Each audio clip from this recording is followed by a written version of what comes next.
welcome back to Homerbound, a podcast where a couple of big old nerds read through and discuss Homer's Iliad and Odyssey. I am Llama. And I am Wriste.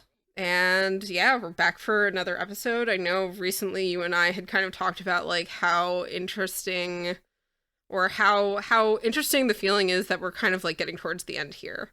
Because we only have a few more episodes after this. Yeah, we'll try not to say it every single episode, because, you know, like, I mean, I have that feeling every single episode that begins with the number 2. Yeah, that's we're on episode 21, and we're slated to go for 24 episodes, probably at episode 25, Little Rat Party. Plans I have yet to solidify, so no promises about it. But, yeah, I'm jazzed that we're here, and I'm also, not to like dive into the book right away or anything, but I feel like we've finally sort of arrived at the big part of the book. Yeah, it's a climax, I guess, but it feels like a long climax. Anyway, we'll talk about it when we actually dive into the very text. True. Before we actually get into that climax, I will issue our usual little content warning. We are both immature adults with the minds of naughty teenagers who giggle at bad words and use bad words. So there may be some untoward language ahead. And also the Odyssey deals with themes of violence, which we're about to see a lot of. And also some sexual content, although I think we've probably gotten past most of that. But nevertheless, listener, be advised that is what is to come. If you're starting on episode 21, be advised that the other 20 episodes before this might have some sexual content. Yeah, exactly. And, you know, we'll meet you wherever you are. If you want to start here, which I don't understand, that's fine. But also, you know, we highly recommend you start from the beginning. And even read along with us. Read with us, exactly. I can't, like, express enough how much fun it has been actually kind of reading this and being able to discuss it with you. And I can only imagine that reading it for our listeners will enhance the experience. So yeah, read along with us. It's hard. Maybe it's just because I live on YouTube. I like a lot of content on YouTube. I know there's a lot of academic stuff that you can seek out. It feels hard to find stuff that doesn't feel like a college lecture that talks about like the Iliad and the Odyssey. Like I've looked up some stuff and it's great, but you know, if you're not in the mood to listen to a college lecture where you might be expected to like have like some pre-existing knowledge or experience going in, or if that's just not like your scene, like I've had so much trouble finding that. So hopefully this is like that, except without the college lecture. Except at the end, of course, we love our professor. I love college lectures. It's cool. I like hearing smart people talk about the thing they're smart about. Yeah, I mean, I love that too. I will say, and I know you and I have kind of talked about this, like I've tried to keep as much of this conversation as I can to us. So I haven't really sought out a huge amount of, you know, extraneous material. Because I think it's just been really fun to like, again, have this as kind of a fun, not super, I mean, we're obviously getting into some of the more, you know, intense, like, scholarly points about it. It's just we're not scholars. We're doing this from the approach of people who are not professionals in this field, and I think it's been really fun that way. So I've tried not to look up too much, because I think you're right when you say like most of what there is to be found is coming from a scholarly point of view, and I didn't kind of want to like taint my experience of that. Yeah, although I will say I did some retroactive reading. I actually stumbled across I think it was Joel Christensen's dissertation. Oh, that's awesome. On the Iliad. It's like 400 pages. It's about the failure of language in the, it's this is an exact quote. Wait, actually I have it up. The failure of speech, rhetoric, and politics in the Iliad. Awesome. And hey, can you send that to me? Yeah, I can. I read. I was specifically interested in the part about Agamemnon, which was awesome. but it covers like everyone, I'm every sure. major player. That's super cool. And like again, that was such a fun experience having Joel on and getting Yeah. to talk to him and have him really give us some fucking cool insights into the embassy. Like that was super cool. So thank you again, Joel Christensen, for coming on. But yeah, so now that we are through with the warnings, our little pleasantries, our little chit chats, why don't we do a quick little recap, and then we can hop on in. So last time on Homeward Bound, we went into The Prince Returns, and we went into Father and Son. So we had Athena go to Sparta to fetch Telemachus from Menelaus' house, and we had Telemachus and Pisistratus kind of avoid having to go back to Nestor's and stay there. We also had Odysseus kind of testing Eumaeus to see his hospitality and how he would react to him, wanting to go beg around. And then Telemachus met a friend, a prophet on his way back to Ithaca. A prophesizer was what my brain was somehow going for, which I know isn't a real word. There must be a shorter, easier way of saying someone who makes prophecies. Right. Nevertheless, he's welcomed this guy and promised to take care of him. This will come back because our new prophet friend has already read yet another bird sign, because what would life in ancient Greece be without bird signs? And at long last, in Father and Son, we saw the reunion of Telemachus and Odysseus after some interesting, disguisiness. And now we are in the planning stage, or at the very end of Father and Son, we were in the planning stage. Odysseus has revealed himself to Telemachus, and they are now planning what they are going to do about their big suitor problem, which just seems to get worse and worse by the minute. Yeah, well, I mean, we just finished with the planning process, right? Like it feels like almost like something out of a Mission Impossible movie or something, where the latest Mission Impossible actually had a part where people completely disguised themselves using super masks that did mask stuff, and you could look exactly and sound exactly like another person. Super masks that did mask stuff. Is that a technical term? I can't remember what they were. It's been a long time since I watched it in theaters. I remember loving it. It was one with Henry Cavill. Taking a golden opportunity to mess with you, because that was a great description. Yeah. People know what I'm talking about. I'm sure people who have seen Mission Impossible, the most recent one, they're good masks, okay? They're good masks. But I mean, people, the folks in the Odyssey didn't have crazy 1 century ahead of its time technology lying around, so they just had gods Athena to disguise them.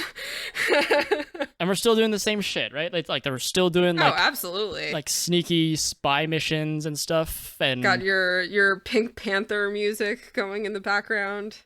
Yeah, this is, and we are watching sort of a covert operation, right?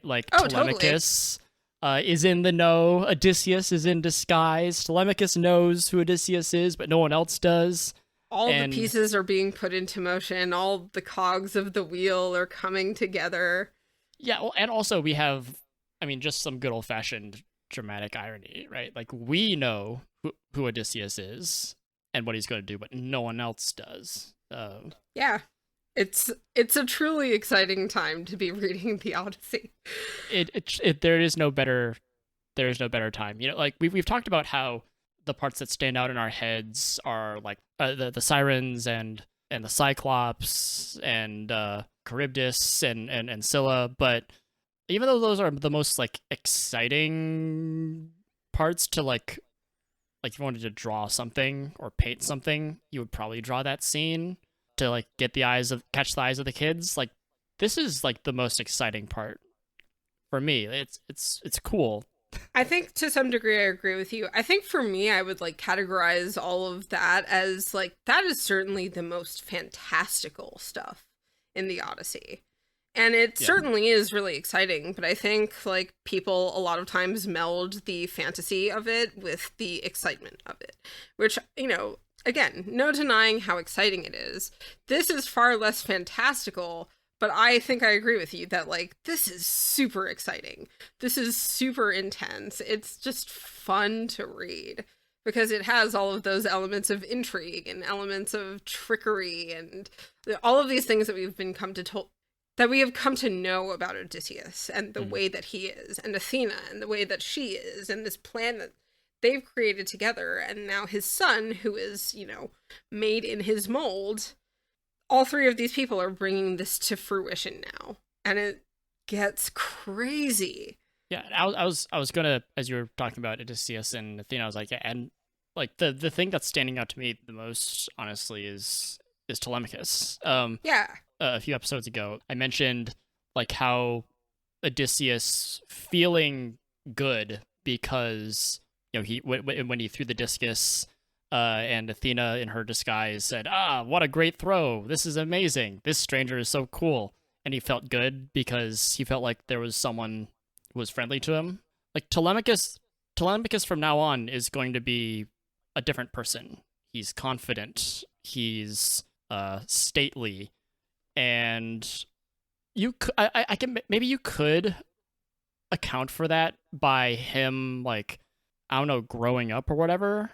We've talked about this sort of being a coming of age thing, and maybe there is some coming of age, I guess, but more so it feels like he finally has someone to back him up, right? Like he has Odysseus. The thing that, like, without Odysseus, there's discord and there's no end to it. Like, the best case scenario is that he gets dethroned, and the worst case scenario is that he gets dethroned and then maybe killed or something like that, or left with nothing.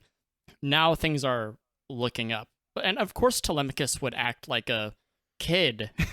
He's a kid. In that situation. I mean, he's a kid in that situation, but now that the situation has changed, Telemachus can change.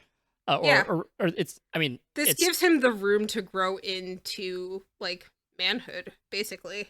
Well, even then, like, it's difficult to say if he's even necessarily changed. This part of him can come out with something to back it up, right? Like, he can back up his confident talk, whereas before, like, you know, he can't fight the suitors. He has no leg to stand on. He can't control them. He worries for his house. But now that Odysseus is back, he has reason to, again, like hold it, like have his a new confidence. Again, like, I wonder if it's correct to read him as having, I mean, his behavior has changed for sure, but more so, like, he's probably always had this in him. It's just that he never really had the opportunity to bring it out because he's never had his dad around. Had the king around. I mean, and I think in a way, like, that is what changes. And it does change him. It's just, it's an evolution. I mean, it's all, I get an image of like a Pokemon evolving. What I'm getting at, I guess, is that it's not Telemachus who's changed, it's an environment. I mean, I guess he's, like, obviously, but that changes you. That changes a person. When your environment changes, you change too, because you have to adapt to that environment. So that's kind of how I see it. You know, I think you're absolutely right. I just don't think that necessarily means that he doesn't change. It just means that, like, he's changed for sure a little bit, you know. But I wouldn't describe this as, like, at least on this reading, it doesn't seem like he's grown up. It seems like he's finally found the security that he needs to act the way he knows he should. That's why I kind of phrased it as, like, growing into. It's not growing up. It's filling the space in a mold that was already there. Yeah. But you just have to fill out that space. I think that happens to everyone somewhere in their life where, like, you know that growth is within you, but it just hasn't happened yet. And this is kind of the catalyst for that happening, is his dad coming back and him finally having that example of what was within him that was already there to then live up to. Yeah, I suppose. I'm not sure if or maybe he's living not up living to up Odysseus. to, but I don't think but he's. I think you know what I mean when I say that. Yeah, I know what you mean. I know what you mean. It's yeah, they help each other. They help each other. Definitely, and I think Get to where they need to be. I think we'll see a lot of that in this book. So let's dive in to book 17, Insults and Abuse, and we'll get straight into it. You know, Telemachus gets up. The newborn dawn appears with hands full of flowers. I love that phrasing. Telemachus gets up, straps his big boy sandals on his feet, takes his spear, tells Eumaeus the swineherd that he's going to see his mom, and that he needs him to take this stranger, aka my favorite phraseology for this is Old Man Odysseus, which I will continue to refer to him as Old Man Odysseus until he is no longer. Well, and in your notes, I like that it's Omo. written Omo. Yeah. OMO, Old Man All Odysseus, caps. because I didn't want to write it out every single freaking time. had to find a shortening of that. And, you know, Old Man Odysseus is just like, no, I don't need your help. Beggars are supposed to, you know, go out on our own and wander and beg for food and stuff. But I think despite this, it still ends up being Eumaeus who guides him up to town eventually. But yes. I think so. Yeah. I'm like 99% because he has the encounter with exactly with Irus. Well, well, the nickname is no, Irus. Odysseus has the encounter with Irus.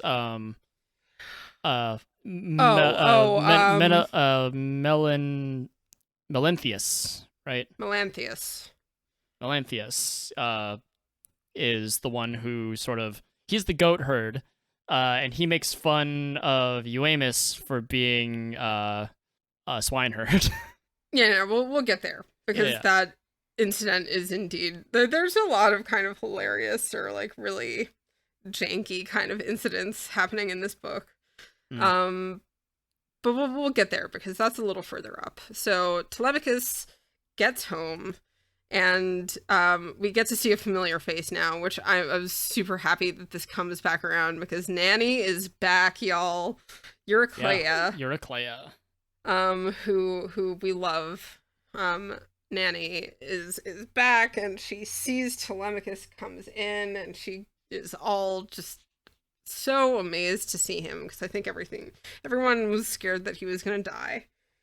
And she runs up to him crying and hugging and kissing him, and then Penelope comes from her bedroom and does the same thing. You know, she throws her arms around her son, she's crying, she's happy.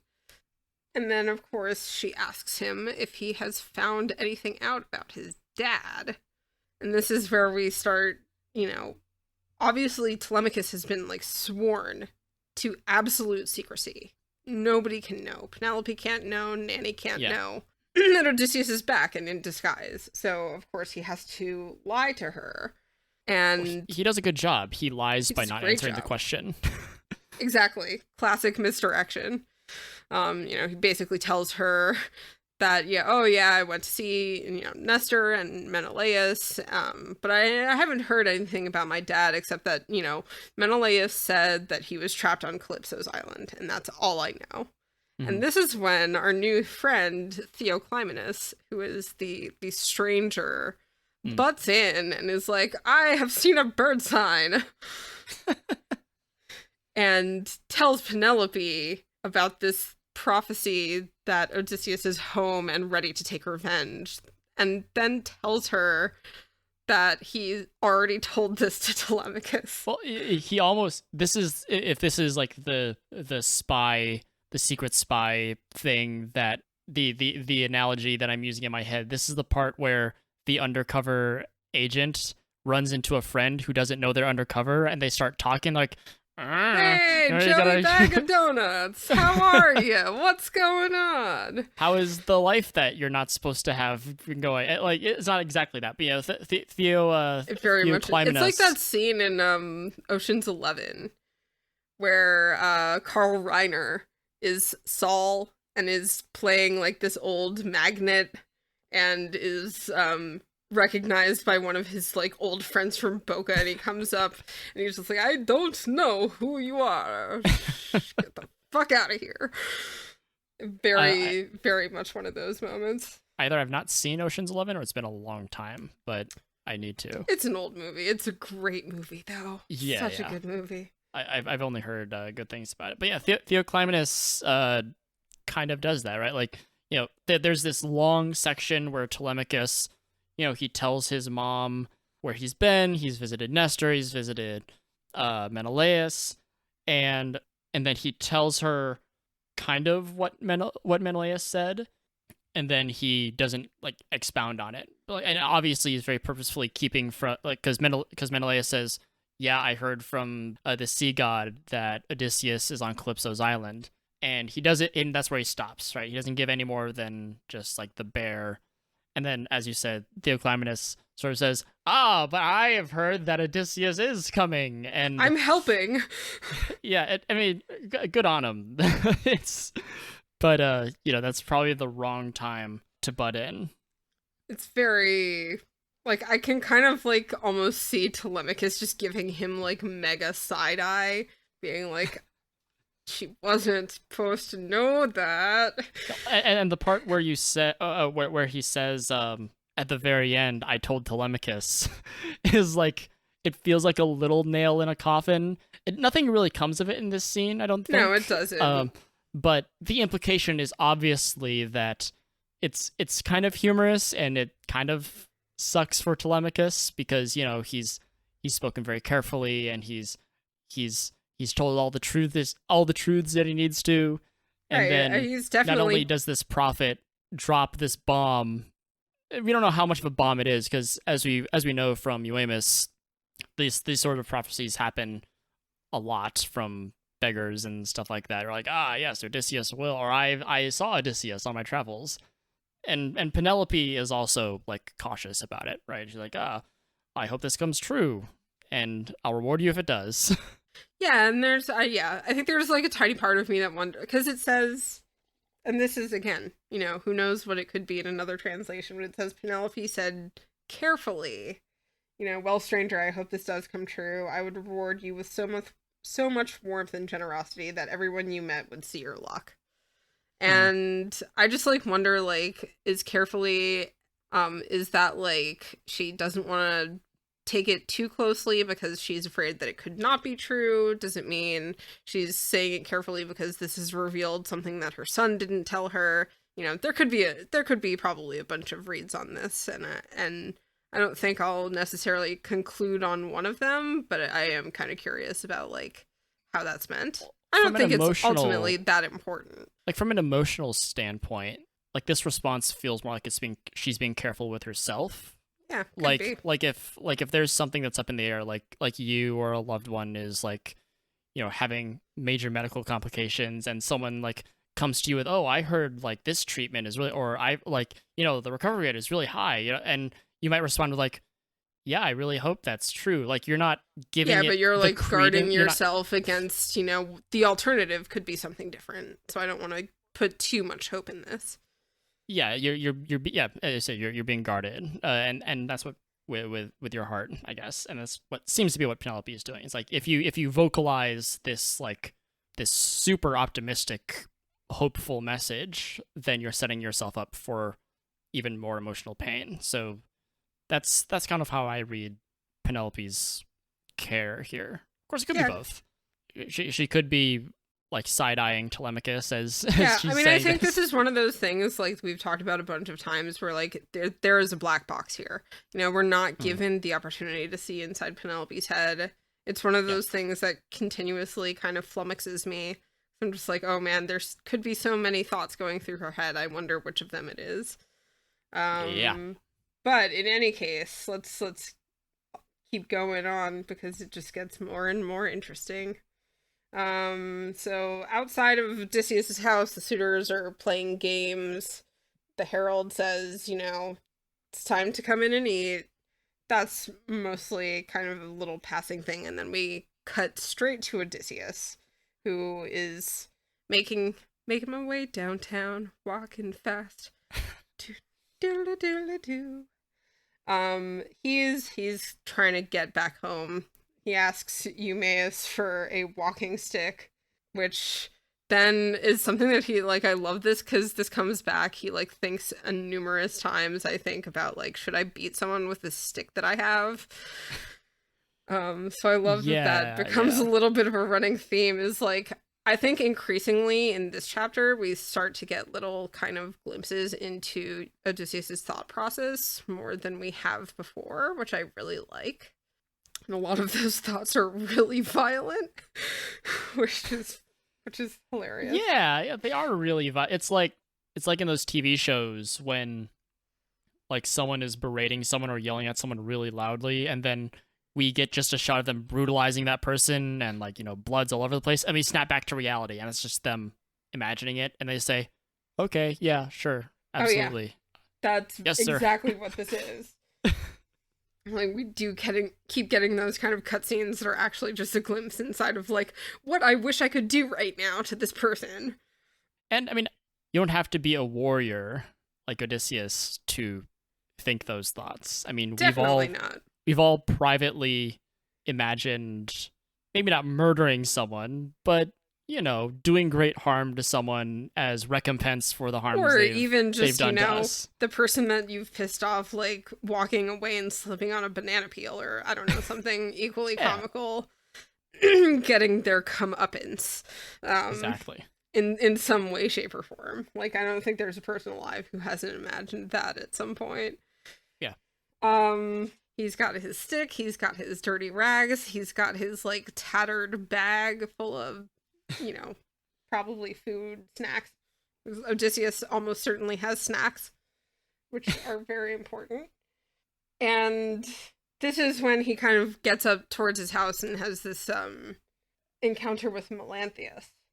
Yeah, Melanthius, son of Dolius. Which, it's interesting, because, like, the description that they give of this person sounds like they're ostensibly, like, a member of Odysseus's household who has basically become a pawn of the suitors. This is something we'll see more of with, some of the slave girls as well. I think Melanthius and Melantho. Yes, they both have the same father. I mean, I'd imagine that Melanthius is also part of...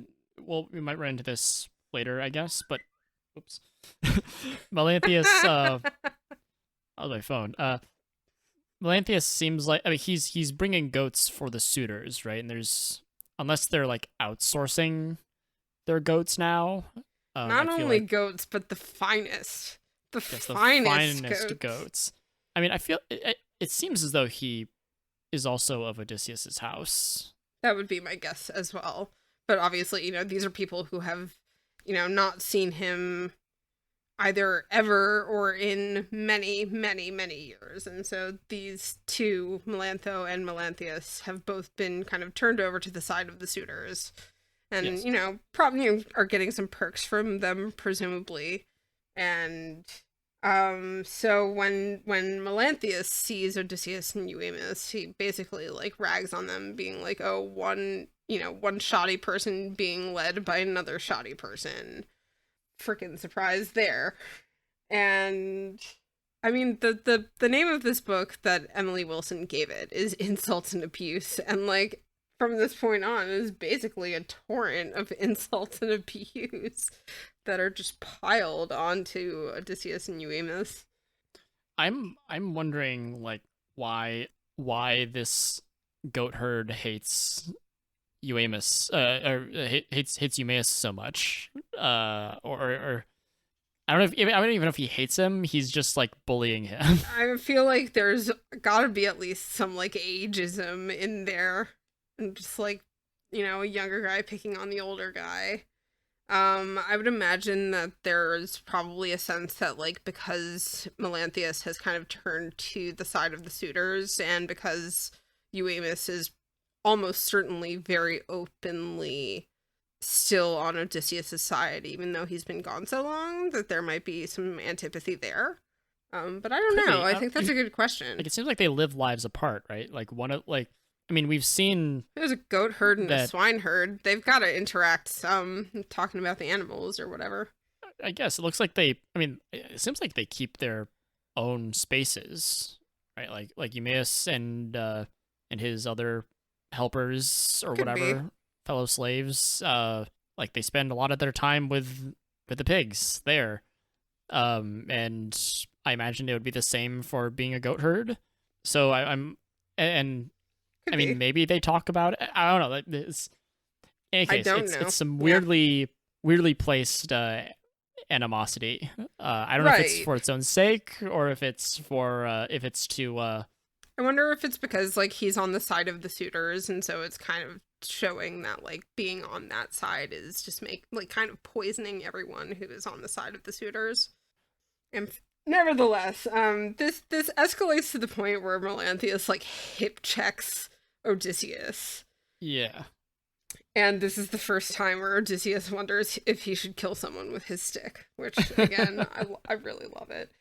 And, Well, you and know, his actions are, of course, in stark contrast to Melanthius's, right? It takes a lot of mindfulness to check your own temper, or even your own, like, just emotional reactions and responses. It's easy to Yeah. let that get away from us, and absolutely. Odysseus is in a spot where, like, he should be and probably is especially emotionally vulnerable, and He's got his eye on the prize. He does. He can see the bigger picture. Yeah. And, I love Eumaeus's reaction here as well, because he basically just, like, puts his hands up and is like, oh man, if, God's on high, if Odysseus ever, did anything good for you, which he knows he has, then, like, you need to bring my master home so that he can kick all of these people's asses. Or at least, the way that he words it also, like, my master will put paid to all the bluster of this rude man who loafs round town and lets the animals be ruined by bad herders. It's like, getting shame, some low-key jabs and shame on you, shame on your rude words, shame on the way you herd your animals. You suck at herding too. Suck at everything. You just suck at everything. And of course, Melanthius does not take to this very nicely, but he manages to say, well, whatever, dude, Odysseus is never coming back, and they kind of part ways there. Oh yeah, and it says in the following passage, he went into his master's house and sat among the suitors with Eurymachus, his favorite. Yeah, which And again kind of he's gives brought me that food and stuff. impression, like, he has placed himself with them. He has chosen a favorite. He's getting all chummy with the suitors, who are probably, giving him significant perks for doing so, I would imagine. And if anyone who's the close attention payers will notice that over the course of the Iliad reading, we were able to fairly readily respond to Dr. Daniel's tags. This time around, believe it or not, he's a professor, so he's been busy professing over the course of most of the recording of the Odyssey, so we haven't had as much of a chance. But we are thankful for him nonetheless. Yeah. Well, my biggest regret in that area is in our first episode where he was on, I think he talked about how the names tend to have a lot of special meaning. I don't know if this is it's probably the case for the Iliad, but it seems to be a lot the case for the Odyssey as well, which has a lot of, like, Odyssey contained characters. And like, what were the names again? Melanthius and Melantho.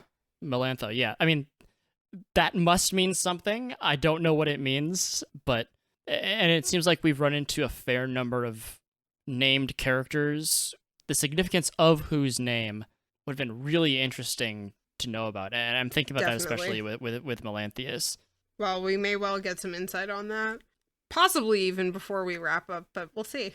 Anyway, they all make it inside, or rather, They do make it inside. Melanthius makes it inside, and then Odysseus gets to his own Yeah, palace. this Because part like, is great. He's like, look at this amazing palace. yeah, he's sort of tooting his own horn, and he's ready to go in, and he's What I love about this is that Euamus then gets to reply, right, you are perceptive. Now we must plan. Oh god, I had a great laugh when I read that the first time. It's like, wow, you are right. You are perceptive. Like, yeah, you think it's his palace. You don't know that. You have no way of knowing that. It's just some old dude who's been like staying with you for a couple nights. yeah. Well, before he goes in, we have to talk about the dog. This is This is like this is you know the episode of Futurama? Did you watch Futurama ever? I've watched some Futurama. Okay. Have you ever seen the episode with Fry's dog? I probably have. I don't have strong memories of Okay. Futurama. Because that like It's a reminded good me show. this reminded me very much of that. For anyone who hasn't seen this episode, it's been long enough that you can't complain about me spoiling this.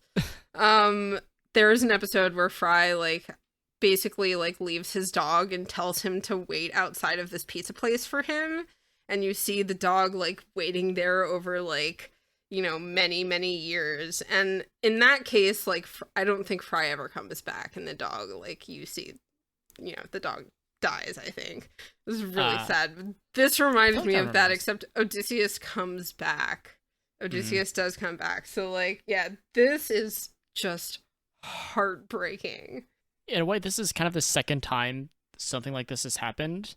The first time, the first thing this made me think of was the guy who fell off Cersei's roof. Yeah, and is there to greet them when they make it down to the underworld. Yeah, well, more so the introduction of someone who then dies. Yep. And Odysseus's dog, Argos, who is still alive after all this time, is like untrained and poorly cared for. He's sitting at the front of the house. Odysseus inquires, and then the dog just dies after a kind of heartbreaking recounting of the dog's life up until this point from like Eumaeus. you get this image of like this puppy. Odysseus leaves, and at first the boys use him to hunt wild goats and deers, and then everyone basically just like forgets about this dog, and he becomes like dirty and smelly and all old looking, and everyone just kind of ignores him, and he's covered in fleas. And then Odysseus comes back into the house, and this is in the present. And instead of like not recognizing him, he wags his tail and both of his ears drop back. And, this dog that looks handsome, he says, he looks quite handsome. What is this dog doing lying in the dung? And Eumaeus basically says, this dog belonged to someone who is long gone, who has died in foreign lands, referring, of course, to Odysseus. But now that his master is gone, he has languished, and he has fallen, into a lack of care. And then the swineherd kind of goes inside the palace, and then like this is so heartbreaking. With that, the swineherd went inside the palace to join the noble suitors. 20 years had passed since Argos saw Odysseus, and now he saw him for the final time. Then suddenly Black Death took hold of him. It's so sad. This is one of those things that feels kind of random. I don't know if Argos was mentioned in like an older Odysseus or tale that involved Odysseus, and this is like the poet saying, here's that dog. Do you remember that dog? Or if it's like really effective emotional window dressing. I think it is. Or if it is meant to like, I don't know, mean something. So to me, or all the above, perhaps. To me, what this means, I think, is kind of really specific. It's like it is emblematic of how the state of things in Odysseus's kingdom, in his purview, have fallen into disrepair, have fallen into neglect, have fallen into a state of like being really awful. And now that Odysseus is back, they can let go. Like, and he can come back and take care of things again. I see it mostly that way with, I guess, a slight difference. The state of the dog seems, in one way, descriptive of how things have been. The dog is both descriptive and, in that way, prophetic, I guess. Like, if Odysseus doesn't act, then his house will go the way of the dog. Could be. I mean, I think it's really interesting what Eumaeus says about the dog. So Odysseus asks him, like, you know, what's up with this dog? And Eumaeus says, you know, if he were in good health as when Odysseus abandoned him and went to Troy, you would soon see how quick and brave he used to be. He went to hunt in woodland, and he always caught his prey. His nose was marvelous. But now he is in bad condition with his master gone, long dead. The women failed to care for him, so on and so forth. I think you're kind of right when you say, like, you know, perhaps the household could go the way of the dog if this continues to be. But if Odysseus kind of grasps this situation and, like, yeah, the dog is still dead, but you can save the household. Yeah, I think the dog dying in front of him is a great way of emphasizing the stakes. Yeah. Without actually taking anyone away from us just yet. Yeah. But like, God, oh, it's so heartbreaking. In my little rubric, I just put Argos the dog and like a crying face. Because like, oh, why did you have to kill the dog? I was very sad. Oh yeah, so they established that Eumaeus goes in first, and Odysseus follows. This is pretty insignificant, but I have it marked. The swineherd comes in, Telemachus sees him, he invites him over, and the following lines are, glancing around, Eumaeus saw the stool used by the boy who carved the suitor's meat. He picked it up and sat down beside Telemachus's table. I just wrote down, like, yoinks it? Like, this was his chair. that poor boy's chair. Yeah. And what will he sit on while he carves the meat now? I love that it kind of like points out, I don't know, stools are about to become fairly relevant, so I wonder if it's a nod to that or it could just be kind of a one-off thing. Yeah, I don't know. But yeah, so Eumaeus basically has another slave boy like run off and get a bunch of food for old man Odysseus so that he, you know, doesn't have to be hungry. And this is now... Well, he gives it to Eumaeus to give to Odysseus. Well, yeah, okay. If you want to be like really particular about the details, yes, that is what happened. But this is when Odysseus gets a little nudge from Athena to go like mingle among the suitors and beg for scraps and basically kind of evaluate them all. But I also think this kind of serves a purpose of like her starting to work up the anger in him to do what he is going to need to do. Because in the process of this is when he's going to take all of these insults and abuse.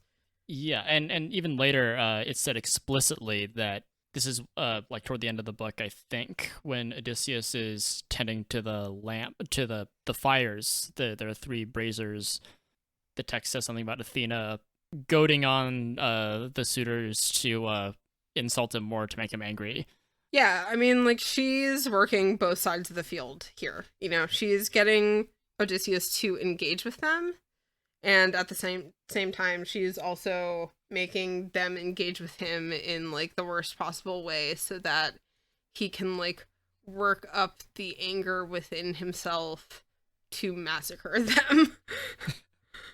But before we move on to that, there's one thing that we skipped over that I'd like to call attention to. This might be specifically for for Dr. Daniel.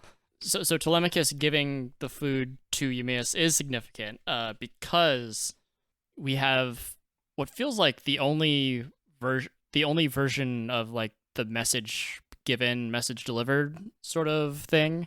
This is around line 350, a little bit before line 350, when Telemachus says, "Please take this food out to that stranger and tell him he should walk around the hall and beg from all the suitors. Shame is not a friend to those in need. And the swineherd went to Odysseus and says, Telemachus gives you this food and says you ought to beg from all the suitors. Shame, he says, is not fitting for those who have to live by handouts. This is obviously, the message has been changed. Yes, it has been. It seems very specific. I don't know if this is a jab at Odysseus, because maybe he doesn't think too highly of him, even though it seems like he's working to be patient with him in Odysseus' time with him. I don't know if that's a correct read or not, or if it's a jab at the suitors, who have also been sort of living off of what the house has to give out. If he reads it as handouts, they're eating his pigs in a way, because he raises them. I don't know. It's an obvious change in the message given versus the message delivered, and I'm curious as to what the source is of this rendering, because it feels very specific. Cool. Anyway, we can step past that, and I just wanted to point that out. For sure. No, I like that. I mean, I think, we've both obviously had these moments where something kind of just sticks out to us, and like it just itches at your brain, and that itch has to be scratched. So I'm glad you brought it up. But yeah, let us sally forth. Because as requested, as prompted to do, I don't think it's actually anything that Athena says to him, but she prompts him to go amongst the suitors. And all of these people will start, wondering who the hell this guy is. And let the insults and abuse start. I mean, they've already kind of started, but let them continue in full swing. Yeah, Melanthius is throwing them out, Antinous is throwing them out. Everyone's throwing them out. Odysseus, throwing them out to Eumaeus, and Telemachus is kind of butting in and stuff. Yeah. It's kind of an embarrassing mess. It is an embarrassing mess. That's exactly what it is.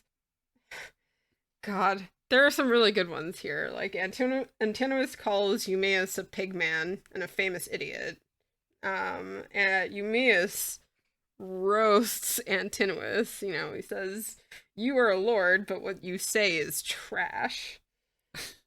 And, I think takes particular umbrage that, like, out of all of the suitors, Antinous is probably the worst of them. And certainly, as he says, like, verbatim, you are the meanest to the slaves, especially me. So, like, Antinous and Eumaeus have beef. Yeah, and also, Odysseus has been making his rounds to the other suitors, begging for food, and they've given him food. And we get to Antinous, and I don't think Odysseus has approached him for food yet. He will very soon, close to line 420. And we'll see that Antinous lives up to his reputation of being like the meanest suitor. He's terrible. Because at least all the others are like they give, and Antinous doesn't. No, he doesn't. Odysseus, I mean, I think kind of makes a point to like saunter up to him and be like, "You look like you're rich and doing really well. Surely you must be, the type of person who would give me, like, not only give me something, but would give me more than everyone else." And he, tells a little sob story, and then Antinous is like, "What god sent this asshole to ruin our feast?" Man, he tells him to get killed in Egypt or enslaved in Cyprus, which is messed up. And Odysseus's call out is very pointed. Because, like, he rightly points out that Antinous, it doesn't seem like Antinous would give anything of himself, much less someone else's food, which is his food, by the way. Like, he's basically asking him for his own food. He's asking him for his own food. And Antinous won't even give someone else's stuff away. And, like, giving away someone else's stuff is a lot easier than giving something that is yours, right? Like, if you get a casserole from someone, it's a little bit easier to share that with like a whole bunch of people, as opposed to like something that you worked hard for in your own kitchen or whatever. I don't know. That's at least that was the feeling I got when I went to like potlucks or whatever. But it's just like this is the like height of cruel irony, and I think it also like it's interesting because Odysseus has that reaction after being called a beggar, which he is in this guise. Like, oh, Antinous, if only you knew who you were actually speaking to. Basically showing the poorest form in someone else's house. While that person who is kind of renowned for their hospitality and their deference to the gods is standing in front of you in disguise. But, of course, Antinous does not take kindly to Odysseus clapping back at him, and as I kind of referenced before, he throws the footstool at him. It sort of bounces off of him. Yeah. He just, like, okay, he lifted up his stool and hurled it at Odysseus' right shoulder near his back. It didn't knock him over. Like a rock, he stood there, shook his head, and silently considered his revenge. I can only imagine, once again thinking, like, I would love to kill this motherfucker with my stick. Yeah. This is not said explicitly, but, I think that's probably not an inaccurate imagining.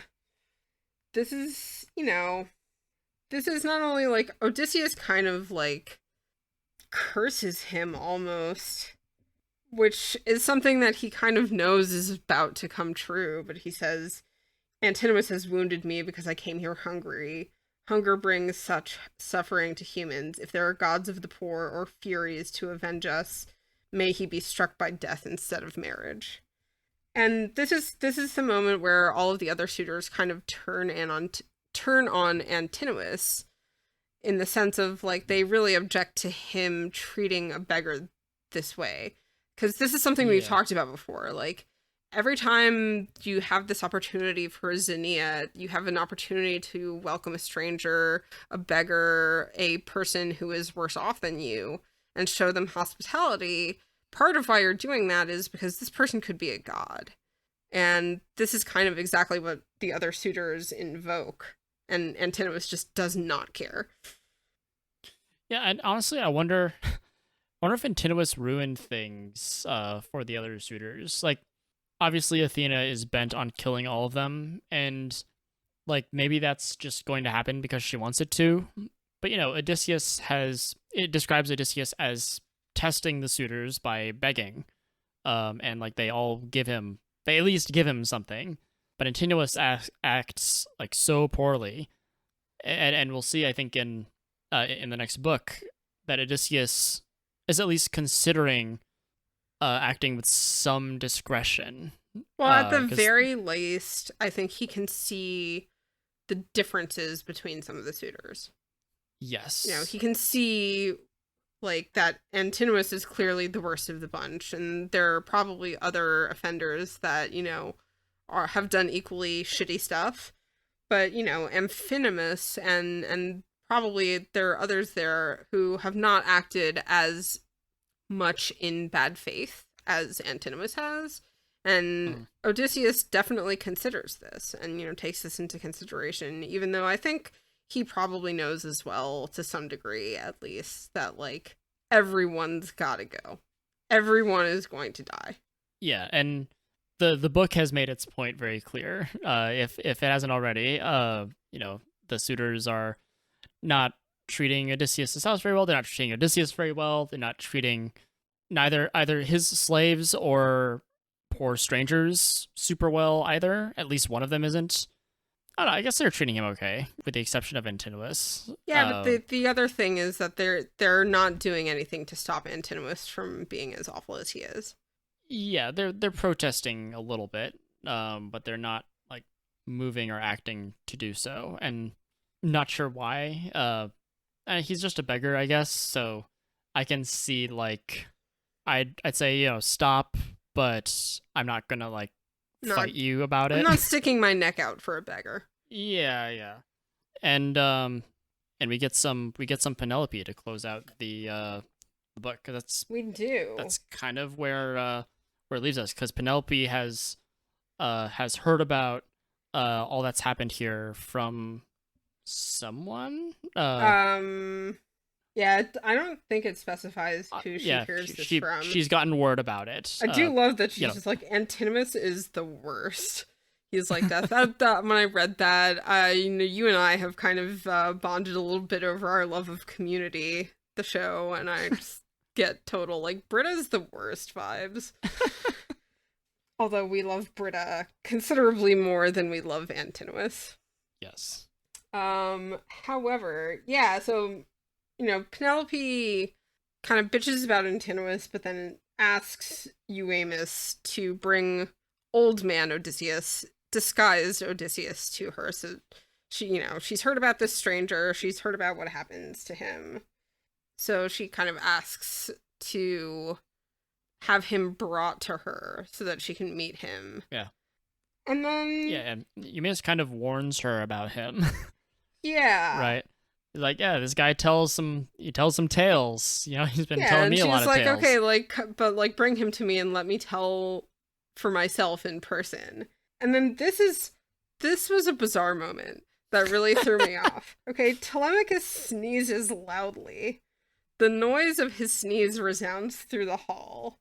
Penelope laughs and then tells Euamus, like, no, really, bring this stranger over here. My son just sneezed at what I said. You heard? It is a sign of death for all the suitors. Yeah, this is off the back of her saying, but if Odysseus comes back to his own native land, he and his son will soon take vengeance for the suitors' violence. Yeah.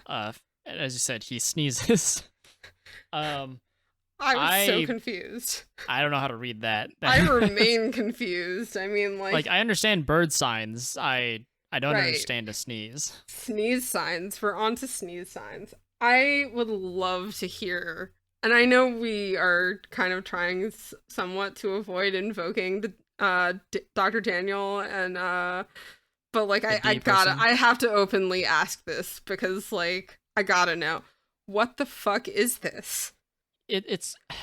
I wonder if she's just saying that. I just don't know, but it came so out of nowhere and I was so confused.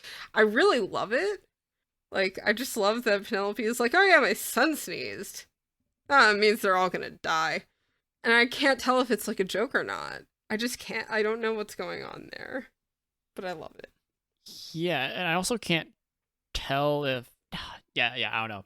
It's a dead end for me. Like, for me, I have half a mind to wonder if she's just saying that. If she's just like, right. Oh, is like if you know someone who's like desperate or superstitious or whatever, like you can find signs of good luck anywhere in the world. Like you can find patterns or some signal that what you've said or what you want will come to pass.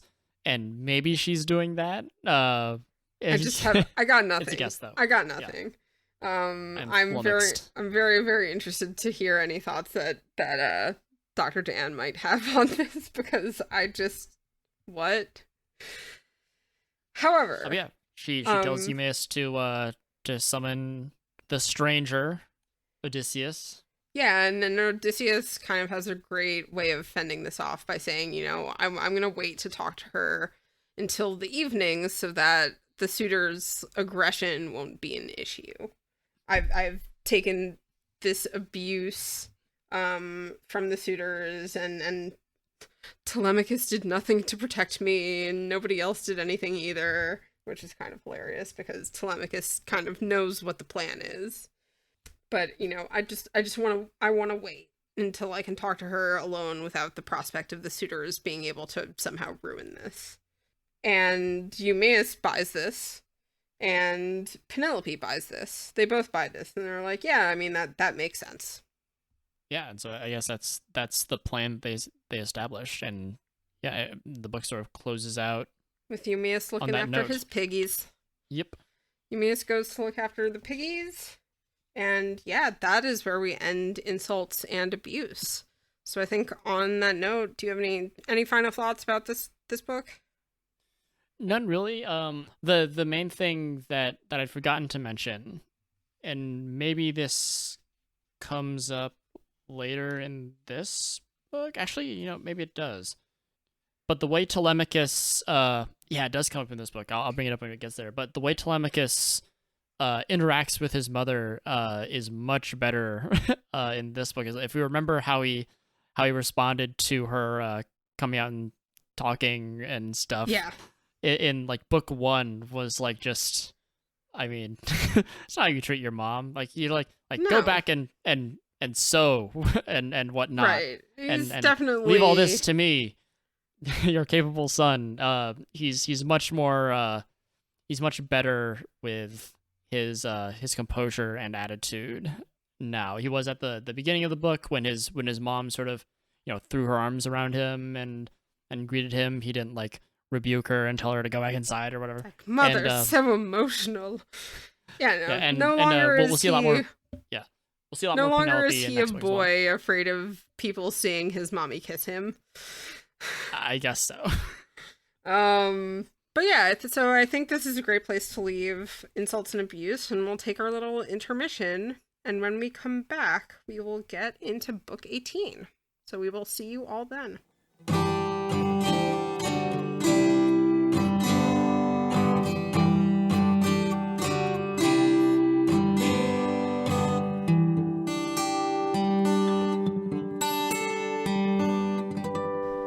Hello, dear listener, and thanks for sticking with us through our little break. We'll be back in just a couple minutes, but I'd like to take a moment during the break to thank a few people and give a little information about the podcast. First, thank you for listening. This podcast has no sponsor. We've produced everything in-house and on our own time, and if you all are enjoying the fruits of our labor, that is the best thanks that we can imagine. You can follow us on Twitter at Homer_bound for new episodes, or just watch our podcast page wherever you're listening to us now. I'd like to thank Wriste for inviting me along on this adventure, which has been such great fun. I'd also like to thank the composer and performer of all the music you've heard throughout the episode, who happens to be my dad. Thanks, Dad. You're the absolute best. I'd also like to thank Bubbo for her contributions to the audio, Webs2D for original art of my llama character, Total Love for additional art and graphic design, and Ghosty for graphic design as well.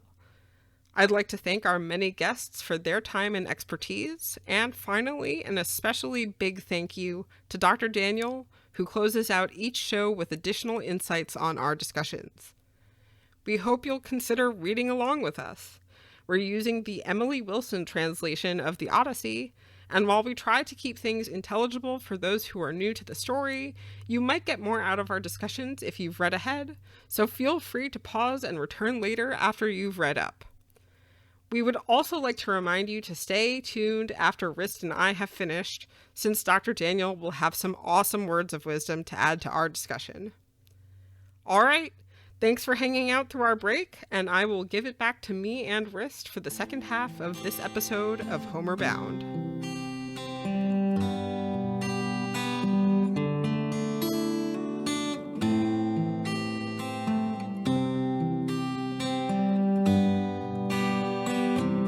Returned. We are back. I have stretched my legs. I'm still working on the same mug of tea because I upgraded myself to a considerably larger mug. But yeah, I hope you had a good time playing Darkest Dungeon on our break. I was doing important work. I came back. I was like, all right, are we approaching ready to go? We took a few minutes like we always do. Are you ready to go? Hold on. Damn. Took a crit. Like, are you playing games again? The answer to that was yes. That being said, we're both gamers. I don't begrudge you a little Darkest Dungeon time on our break. That's totally fine. Just gave me a good laugh because you had this like look of serious like fixation, as if you were like looking at notes or thinking about the next book. Maybe no, just some characters taking a crit. Hopefully not me, because I am one of the named character. Or is that a different campaign? It's a different campaign. Okay. Well, let's not get into it here, but yeah. Nevertheless, let's get back into it. I'm assuming you had a good little time with your game, and you are now ready to. I'm ready to watch Odysseus pretend he's not in his house. Right? For another book. This is at the point where I think things are still kind of comical, in that we know what's going on. We know that this is Odysseus. Telemachus knows that this is Odysseus, but basically nobody else does. It's comical in like a weird, Uncomfortable way. yeah, like if you want to imagine this as like a house that like a regular like modern house, but it's like filled with family members, and every room is filled with like a couple people who are arguing or who are like trashing the walls or your or the stuff, and no one's cleaning up, and there's like one person who's got like her safe space, and she's in the bedroom and the door's always closed because she doesn't want to go out into the cacophony outside. Like that's kind of how I imagine this. And Odysseus has come home from the war. Yes, indeed. And all of his other adventures to discover that he has one more thing he has to do. So in a way it's funny, and you know, like I take for granted the fact that I live in a place that's quiet. I live with my roommate and his daughter and someone else who he's known for a while. And I can sort of luxuriate in the quiet. You know, I don't have to worry about, you know, turning the corner and like someone's fighting or someone's yelling or what have you. Yeah, definitely. And that quiet is like really take it for granted. Like my when I was young, my parents yelled a little bit. They were young. But, you know, as they grew up, grew older, they became better at parenting and like I think generally better people. And you know, the house chilled out a little bit. Yeah, chilled out. I mean, us kids were a mess, of course, as all kids are, emotionally and whatnot. So I'm having trouble imagining what like that feeling, like you can put yourself in Penelope's shoes, right? Like, I mean, I know why she's in bed and not coming. Like when she comes out, it's a huge deal, right? Yeah. She will this book, and it's a big deal, which it doesn't feel normal. I mean, obviously, comparing modern day to this day, I don't know exactly how they line up, but I mean, I'll just go out, you know, wander around. I'll sit in the living room. I'll grab a snack. I'll get some air or whatever. Yeah, I'm a huge gamer, as mentioned, so I spend a little bit of time indoors in my room. But, Something you know, I know nothing about. No. Yeah. I'm a relatively homebody-ish type of person as well. I relate to Penelope a lot in this book, although not for the same reasons, I think, because there are not a horde of suitors pursuing me. I mean, I think it's kind of, you know, it's understandable. Like, she's missing her husband, who she fears is dead. She's trying to deal with a son who has never really known his father. She is being pursued by a horde of men, who all of whom want to marry her and eat all of her husband's food and take all of his stuff. And you know, like Yeah. I would not want to go outside a whole lot if that were the case. Well, if you want to abstract it to just like your house is in disarray, in a way, she's kind of doing the same thing Telemachus is doing, only the opposite. Like Telemachus acts out, and Penelope acts in. Yeah. Well, it's and not so they're just responding that her house to the is in crisis. disarray. Her house is like the victim of a hostile takeover in a lot of ways. Yeah. You know? I mean, disarray is understating it, but nonetheless, you know, it is a hostile living environment. Definitely. You know, I did not grow up in a actual hostile environment, but you know, when you're a kid, you feel like everyone, including and especially your parents, are against you, so your room becomes your safe little space. And you know, at least to that little degree, I can relate to what Penelope, and you know, and also Telemachus, right? Because again, like when you feel like everyone's against you, you tend to, like, the worst of you tends to come out. Absolutely. Right? You know, you yell at your parents. You cry at the dinner table, You- even though it's disapproved of. or you just shut the door and lock it, and you don't want to go out or talk to anyone. Yeah, definitely. So let's get into book 18, Two Beggars, which starts off with a description of the second beggar. So we've already met the first beggar. The first beggar is Odysseus, old man Odysseus. And the second beggar is, you know, we get this really negative description of him right off the bat. He's notorious for greed. He is fat, drunk, constantly stuffing food in his face, weak, incapable of fighting, and his name is Arneus, although everyone calls him Irus, and so henceforth I will also refer to him as Irus because it's easier. Yeah, named for Irus, the messenger, which we talked about a fair bit in the Iliad, I believe is the play on words. Very well could be. I didn't even think of that. I'm not gonna lie. Well, that seems to be. I kept thinking of case. it as ire, like IRE, like rage and anger, and I don't know. That's what came to my mind. Well, it says because he's their messenger, and Irus is a messenger god. That is painfully obvious now that you pointed out. Oh my god. I just literally facepalmed.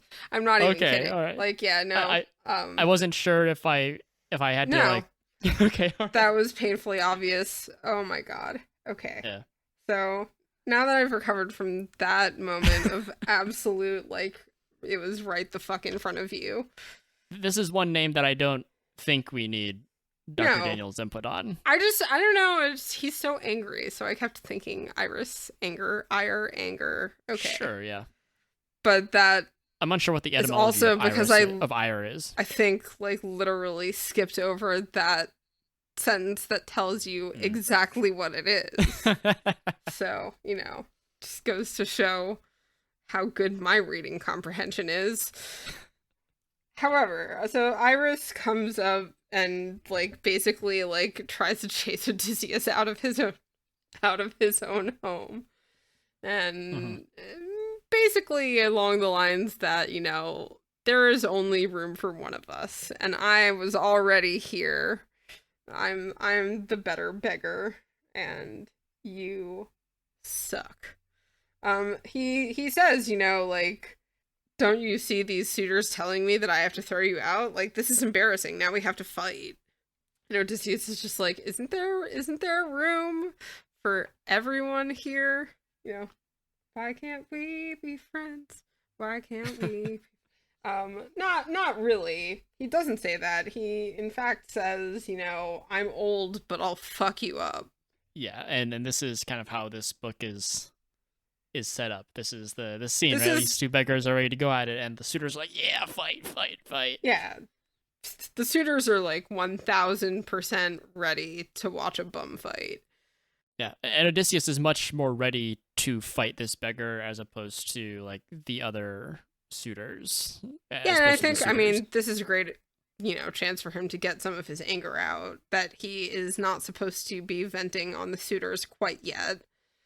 And so, like, Odysseus, the suitors basically challenge these guys to fight each other with the promise that, one of them who wins will win dinner and the other one will be booted from the palace, and so that there will be only one beggar. The person who loses will lose the right to be the sole beggar at the feast. Here's a question for you specifically, since you are more culinarily literate than I am. So I think it's Antinous says goat stomachs stuffed with fat and blood are roasting over the fire for dinner. That doesn't sound delicious. Like, I know that there's food that are cooked in stomachs, and obviously we eat food out of, like, intestines, it's normal, but, like, specifically stuffed with, like, fat and blood doesn't sound delicious. It sounds... it depends on, who you were asking and from what culture they hail. Because I think in a lot of places, actually, like, blood sausage or blood puddings, stuff like that are actually considered to be delicacies. Yeah, you mentioned that before. It's just, and, I don't know. Fat is there for richness. So I don't know, what the culinary tastes of the time were. But I do imagine that encountered a food like this before. It sounds like a little bit almost like haggis-like or something like that. But I to say that I've heard of something similar to a goat stomach filled with fat and blood, probably not. Yeah, the main food that we encounter is, like, bread and meat, right? Yeah. this just feels awfully I specific. will say that it does sound like something that would be probably like tough to prepare correctly, and so that type of stuff, is tends to be prized because the harder the preparation, the more time it takes, the more execution it takes to make it taste good, the more valuable it is. But I don't know. It also could just be like scraps and bits and bobs that have been kind of cast aside, that they're like, oh, you guys are beggars, and if you win this, you'll probably like it because you don't care, you just want food. So I could see it kind of going either way. Yeah, I don't know. But nevertheless, that is what they're Another thing to offered. think about. Yeah. A delicious feast of goat stomach filled with fat and blood. And the right to be the And prime beggar. yeah. And Odysseus agrees to this, but on the express condition that they promise not to help Irus out. Mhm. And they agree to that. They all swear an oath to not do that. And Telemachus even backs this up with, a promise that anyone who strikes you will face a multitude. So it reminds me a little bit of I can't remember who it is, but there is, and I don't know like if this is informed by this particular story or not, but it's the scene in which Helen gets married. She marries Menelaus. I can't remember who her father is. My brain wants to say like Talthybius or something like that. I got nothing. But Odysseus is there. He has eyes for Penelope, but like all these suitors, all these kings are there for Helen. And when Helen marries Menelaus, all the other kings in the room swear an oath to basically protect whoever she chooses if any of the other kings try to take Helen. And this is what that sounds like. And then that was the I think that is either the or a explanation or for like why all of these kings are together trying to get Helen back is based off of that, the results of that scene. I'm telling it really poorly because I don't know the specifics. But this makes me think of that, this agreement to all right, of non-interference and of group retribution should interference be performed. Yeah, that's an interesting connection. So everyone agrees to this, and this is the moment where Odysseus reveals that he is jacked. He takes off his rags and ties them around his waist, and he, everyone sees that, like, he has giant, massive thighs. He has huge, hulking shoulders, a big-ass chest, and, of course, Athena, does even a little more work to make him look even... She airbrushes him, and... She doesn't even make him look stronger. She increases his strength. It says she increased his strength. And the suitors are just like, where the hell did this guy come from? You've mentioned that you've been watching Avatar: The Last Airbender, the cartoon. Yeah, this is like Iroh. This is exactly like Uncle Iroh taking the pillow out from his tunic and revealing that he actually has a six-pack and he's super jacked. Yeah, he is absolutely ripped. That's very true. I just got to that part. So yeah, this puts the fear of freaking God into Irus, who's just like, oh, I may have made a mistake here. And Antinous makes some threats towards Irus to basically make sure that he fights, because they really want to see these guys fight.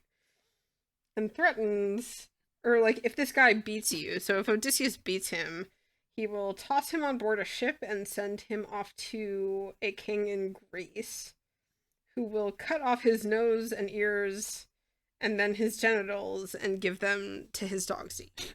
Which I feel like is a pretty compelling threat. I'm unsure if this is a threat that he actually plans on making good on. We don't ever see this come about. Obviously, Antinous won't have much of a chance to make any threats come about, but right. He at least doesn't make. I mean, spoilers. Odysseus wins. Off the back of the last chapter where you said, it's funny getting a glimpse of Odysseus's inner lust for violence. You sort of have a similar sort of thing where he's wondering if he should hit Irus hard enough to kill him, or just a light tap. And Odysseus settles on a On a light light tap, tap, which I which breaks it his doesn't. fucking jaw. Yeah, it doesn't strike me as it didn't strike Irus either Sounded as a light tap. right, exactly. Like, yeah, Odysseus's version is light tap is like, I won't immediately kill you, but I will shatter your jaw, which, oof. And of course, the suitors love this.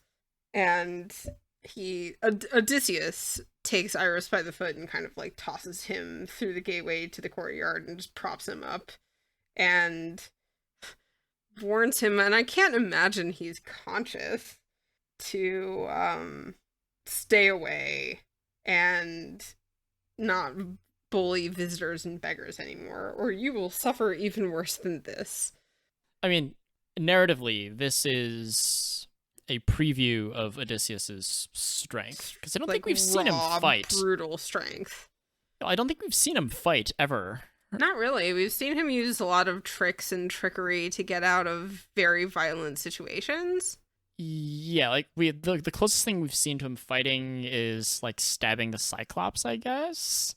Which is a group effort, Yeah, and he was ready to fight Scylla, and he sort of beat back the shades with his sword, I guess. But like this is the first time we've actually seen him engage in combat. Of course, we know that plenty of combat is up and coming. So it's nice to see that Odysseus still has that spring in his muscles, and Athena is ready to equip him with additional strength. So, but past that, it's just like it's just a little fight. Like Irus isn't a very significant character or it doesn't seem like a very significant character past his utility as someone that we would like to see get beaten up. Like he's like the school bully where this person's gonna get fucked at some point. Yeah, he's gonna get what's coming to him. It's made clear pretty quickly, and it comes to fruition pretty quickly as well. And it kind of, in a way, brings the suitors over to not being as openly antipathic, towards Odysseus, because they're like, "Wow, you sure beat the crap out of that guy." But also, Odysseus has done a couple, will do a couple things that sort of act as warnings. He's done this a couple times actually, where in his story to the Phaeacians, he gave them purposefully or inadvertently some warnings that perhaps they shouldn't help him if they worry about their own well-being. Like, Poseidon really hates me. Yeah, Poseidon hates me. Like that story with the bag of farts really bag of farts really screams, hey, like this is a way of looking at this guy. And Irus, the only real difference between Irus and the beggars, or between Irus and the suitors, is that the suitors are rich, I guess, and powerful, and influential, which I guess is a pretty big difference. But in Odysseus's home, they're kind of doing both the same thing, and this is one little signal to them that like something bad is going to happen.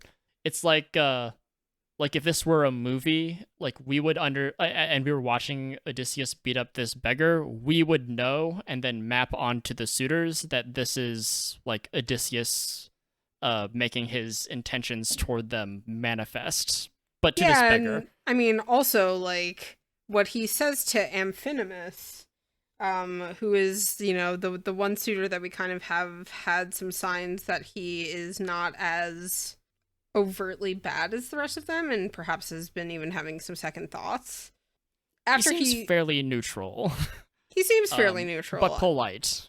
But after he beats the absolute crap out of this beggar, he like turns to Amphinomus and gives him this big speech about Amphinomus brings him baskets and of bread and wine and greets him first, right? And yes, Odysseus seems like impressed. Like we've and this is the same guy who Penelope said that she likes his speech. She didn't like. Yeah, she cares for his speeches more than all of the other suitors.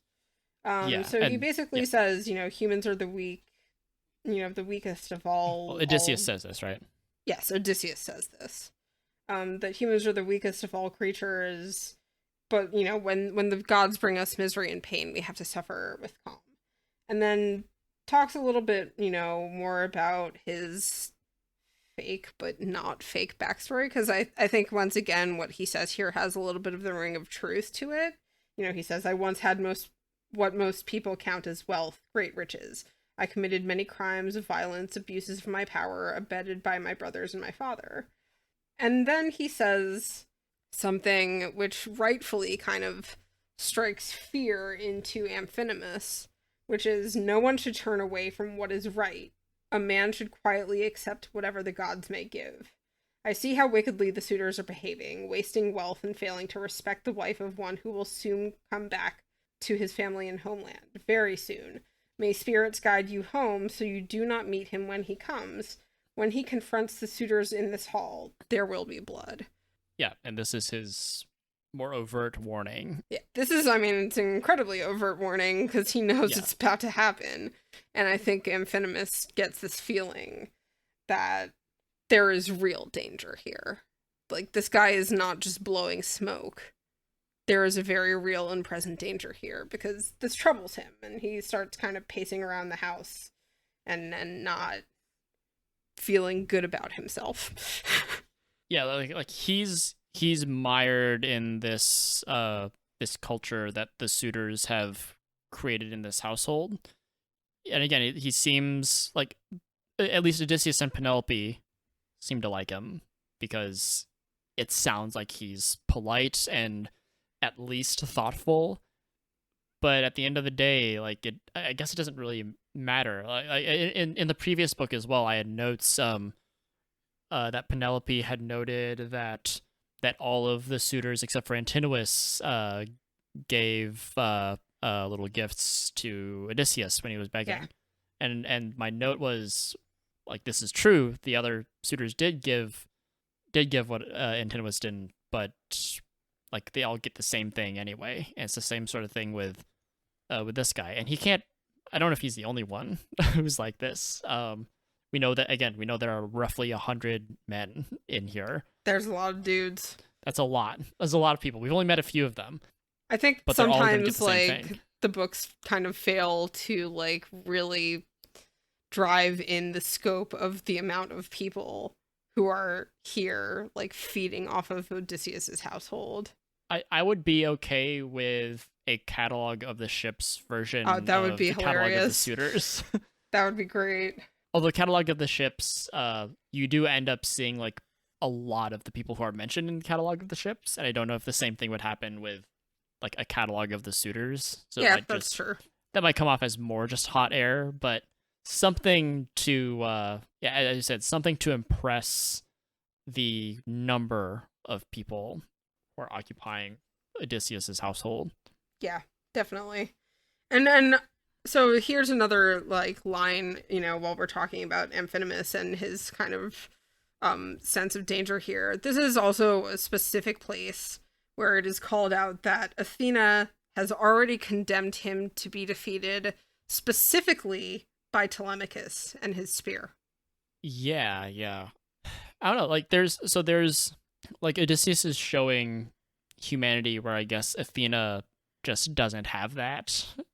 We've talked about the difference between like godlike decisions and like more human decisions. And Odysseus, I don't know if he reads this as a lie when he says, I had what most people count as riches. I committed many crimes of violence, abuse of my power. I don't know if this is like something that can apply to him in his past. I don't know anything about it.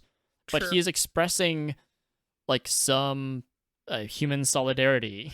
It's all like he says, hey, we all do wrong things, but you have this chance to not have this come on you or come back to get you. And there you go. Phrasing. Is everything all right?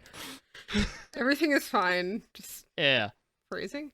Yeah, he expresses some solidarity as like a formerly rich and powerful individual. I mean, I think the real Athena message doesn't seem there to have is, this. I think the real message there is like no one should turn away from what is right. A man should quietly accept whatever the gods may give. But then, like, you get told explicitly in the next little portion that what the god is going to give this guy is death. Because that is his fate. That has been decided by the gods. But we're we're also given glimpses, as I mentioned earlier, and again, I think it was Scott Rubin who mentioned it, like, we're also given glimpses of things that could be, right? And so we're given a very clear branching of paths that could happen, even though Athena has, again, like, made this destiny for this guy. Yeah, absolutely. And speaking of Athena making destinies for people, this is also the moment in which Athena decides to plant a seed in Penelope's head that, like, oh, maybe I should let the suitors see me. Because Athena wants them to have their desire, you know, open for her. She, Athena, wants to kind of have a chance for both Telemachus and Odysseus to see that, you know, Penelope is still virtuous, while at the same time giving the suitors an opportunity to further kind of cement their own fates by going all awooga over Penelope. And so, you know, she gives the her seed a is little cat planted, nap. and then Penelope is like, I have an idea. I have a desire. Even though I hate these guys, I'm gonna let them see me.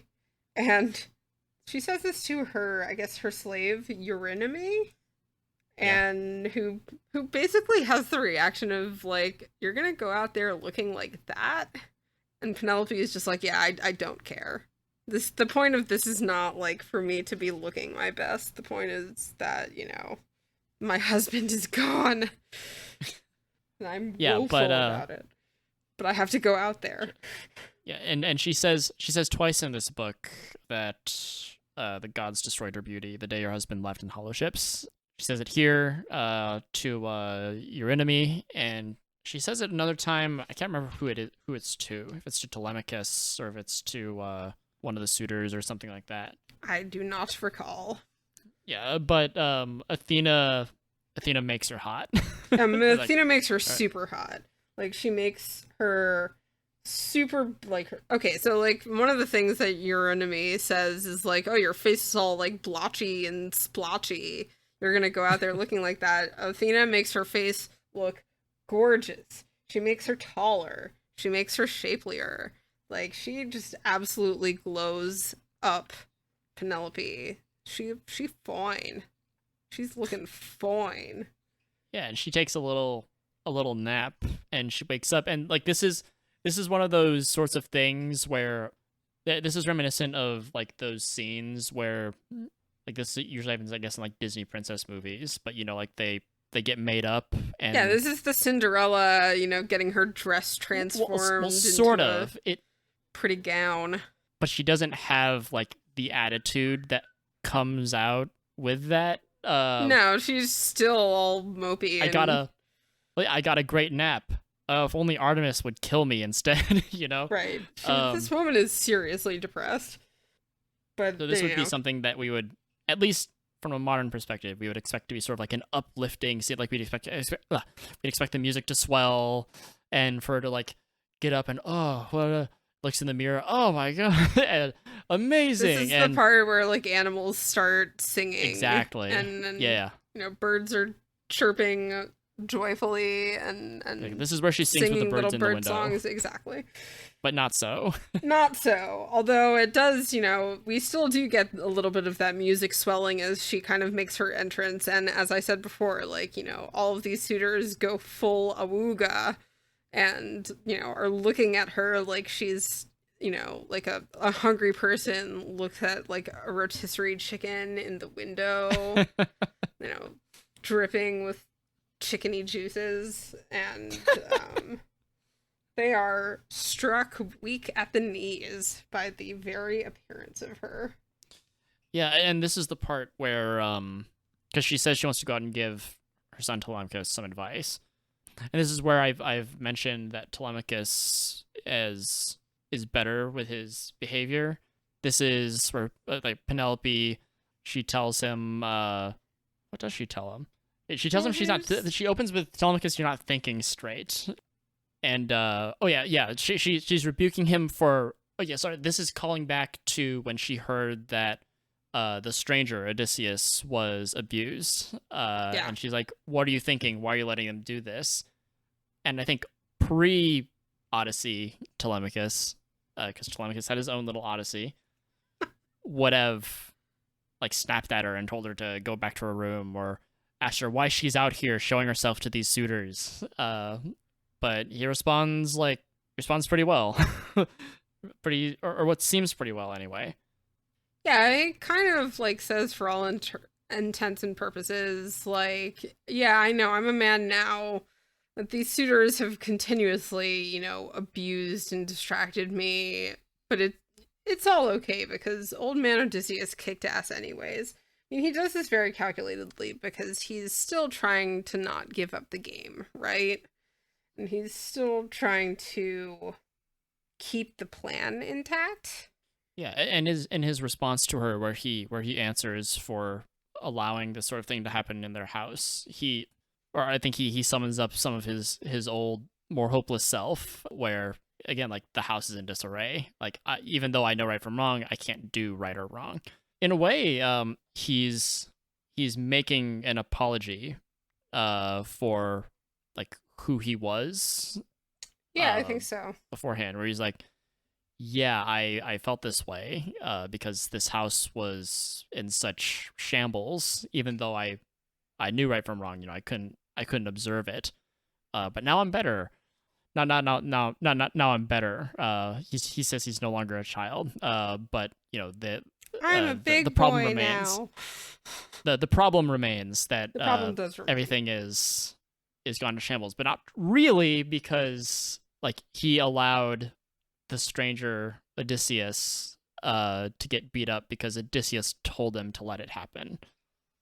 Which, yeah, I mean, she doesn't really get to respond to this either, because before she can really say anything back to him, Eurymachus, the suitor, is just like, "Damn girl, you look good." And like, if people knew how good you look right now, there would be a lot more suitors here. Yeah, yeah.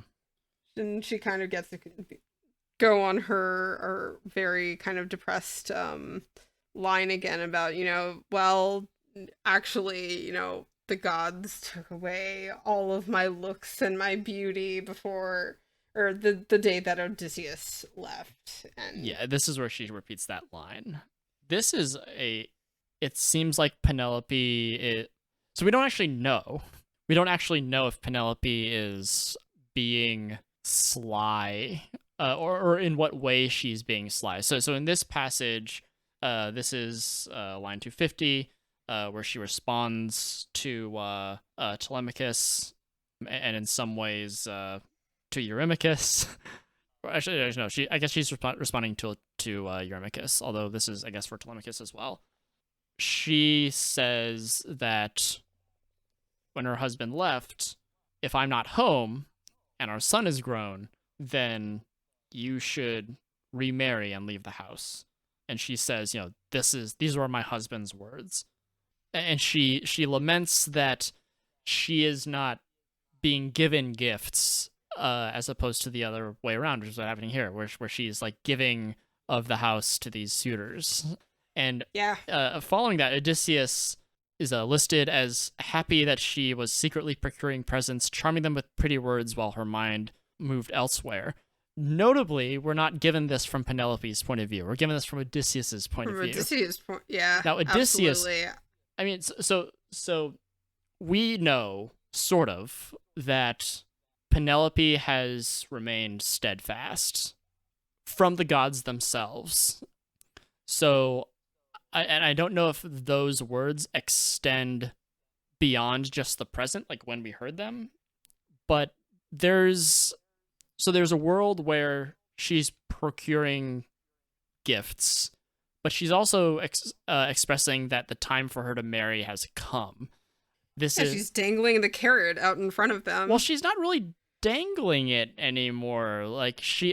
Her being in the house is the carrot dangling. Now she's like, I don't know if there's even an appropriate metaphor, but she's she says she's ready, right? And as I think we'll discover, like she acts on this, right? She sets up a test for the suitors, which we'll find in some later book, the famous axe archery contest, where people have to string Odysseus's bow, and whoever can string the bow and shoot through all these axe heads gets to marry me. Another famous image from the Odyssey. Yeah, definitely.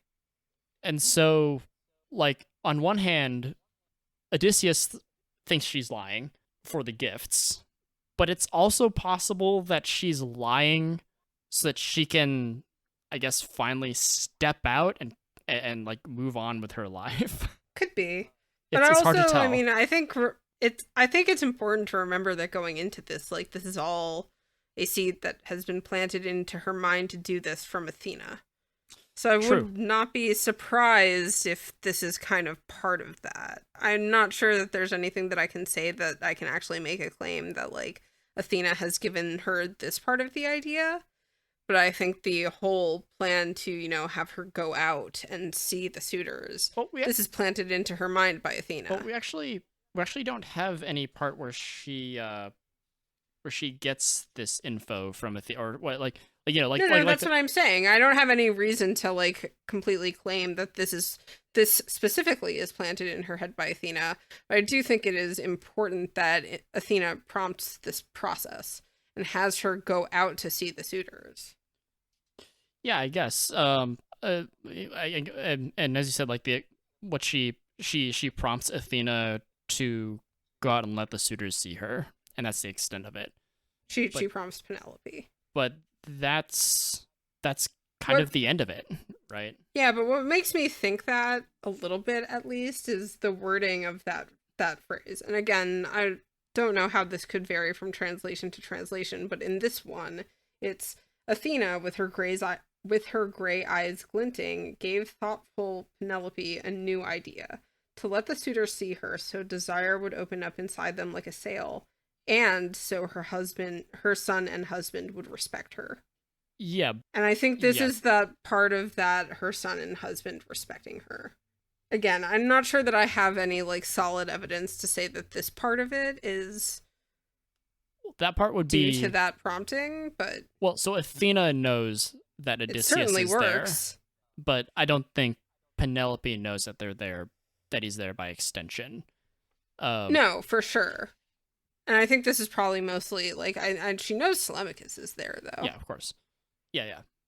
So I think it would be a stretch to attribute this to Athena, because especially since we get Athena's promptings fairly explicitly, like when she prompts Odysseus to do things, like we even have her standing by him in the hall, and we know when she, but I just think, like, gives ideas to different folks, or to Odysseus. I do think, though, that, like, likewise, it is a bit of a stretch to say that she would be doing this to, like, somehow move on with her life, because there's also no real indication that is true either.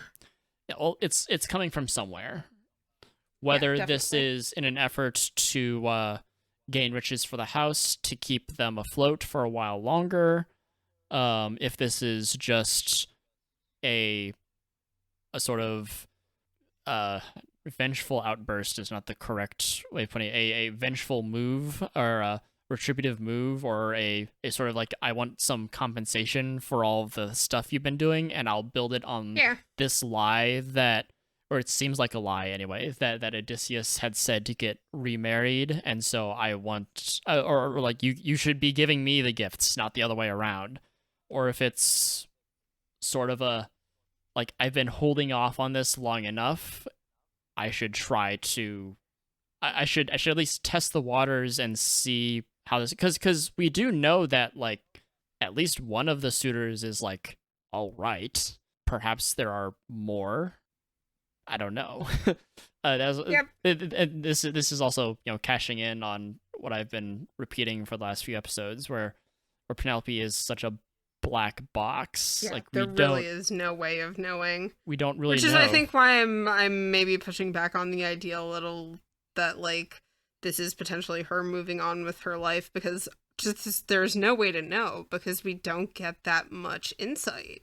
Yeah, well, So not I so much do of a find this to be truly interesting that she makes this move at this time. yeah, well, not so much a moving on thing. That's such a abrupt sounding way of putting it, which I put poorly. But it's like whenever you get ready to make, like if you get ready to move, you start by looking for apartments or whatever, Sure. and like this might be her looking for apartments and checking the Yeah, price and stuff like that. we have no way to know that though, which I think is I think what it is that I'm like really agreeing with you that like Yeah, her black we have no way. boxness is just like something that is perpetually confounding about her character. Like you really just don't get to see into her as much until the very end when she is able to finally have, her conversation with Odysseus where he reveals himself, or where she's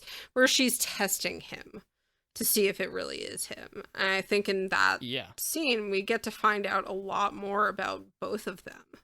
Like finally, So I think it's a really interesting episode that like continues to just bring up questions for me about her, because we really just don't get to see much of the insides of her head. That sounded weird. We don't get to see her thought process is really what I meant by that, not her actual brains. Yeah. I know what you mean. Yeah, and then so coming up next as the slaves start bringing in all of the gifts that these suitors start bringing her, now that she's pointed out that they're courting her wrong and haven't brought her any gifts, they start bringing all these gifts. And this is finally when we meet Melantho, who is of the same lineage as Melanthius. She's probably his sister. Probably. I mean, both of their fathers appear to be the same man, Dolius. Yep. And then this is also when it's revealed to us that, much kind of in the same track of duplicity as her brother has shown us of kind of siding with the suitors, she has been sleeping with Eurymachus. So so they light these braziers as this is all happening as kind of as evening is falling.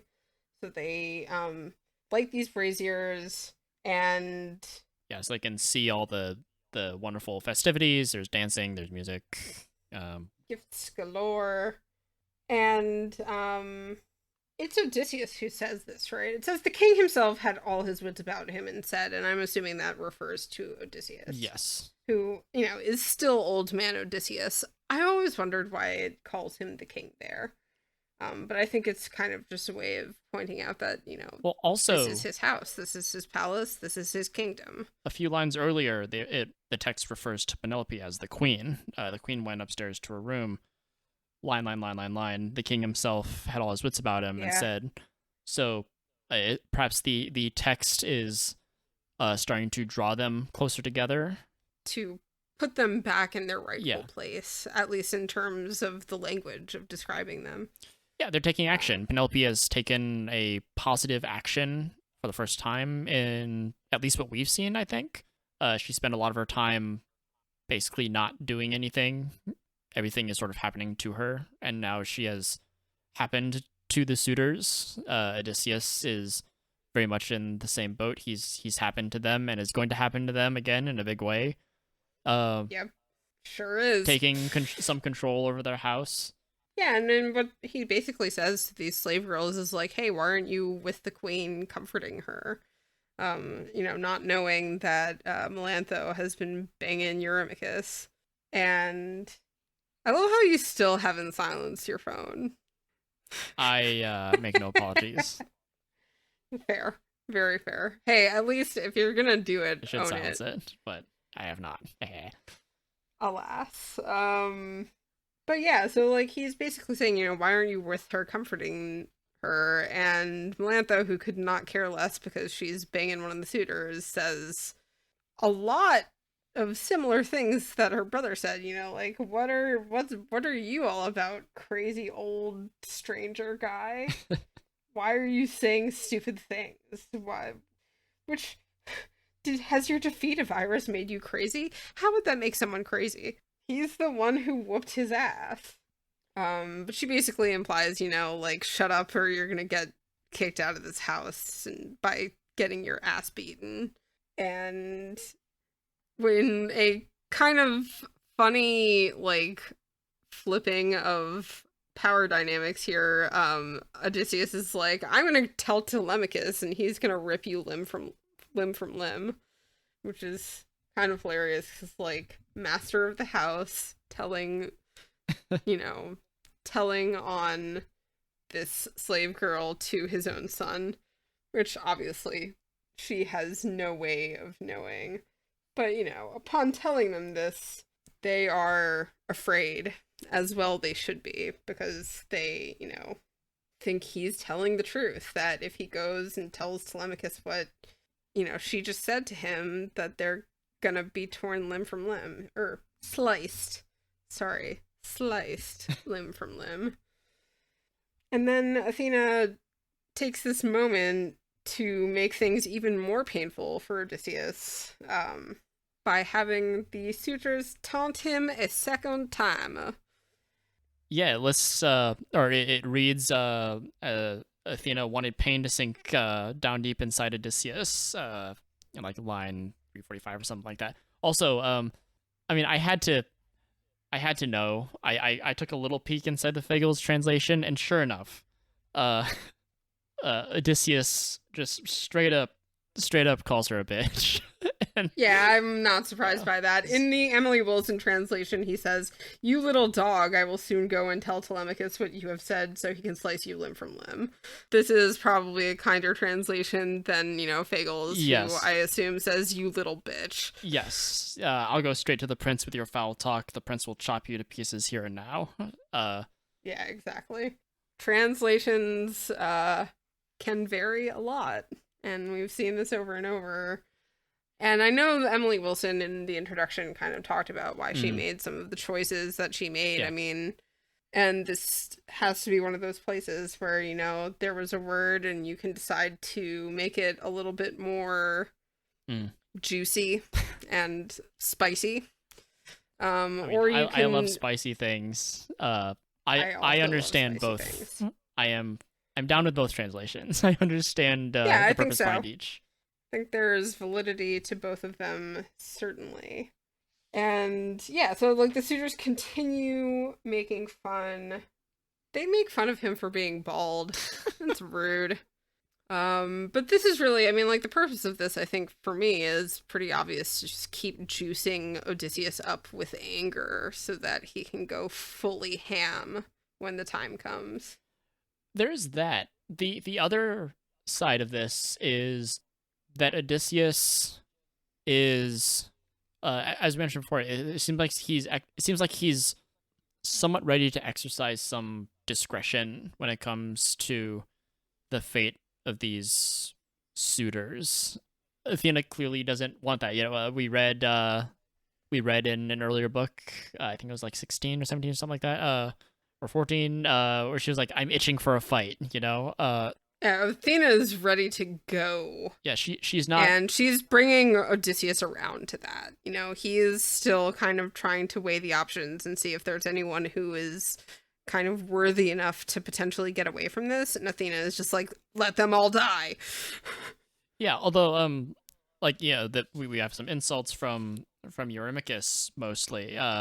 Perhaps the poet was tired of doing Antinous' voice, and so we have Eurymachus. As I said, making fun of him for being bald. He makes fun of him for having like no skill or work ethic.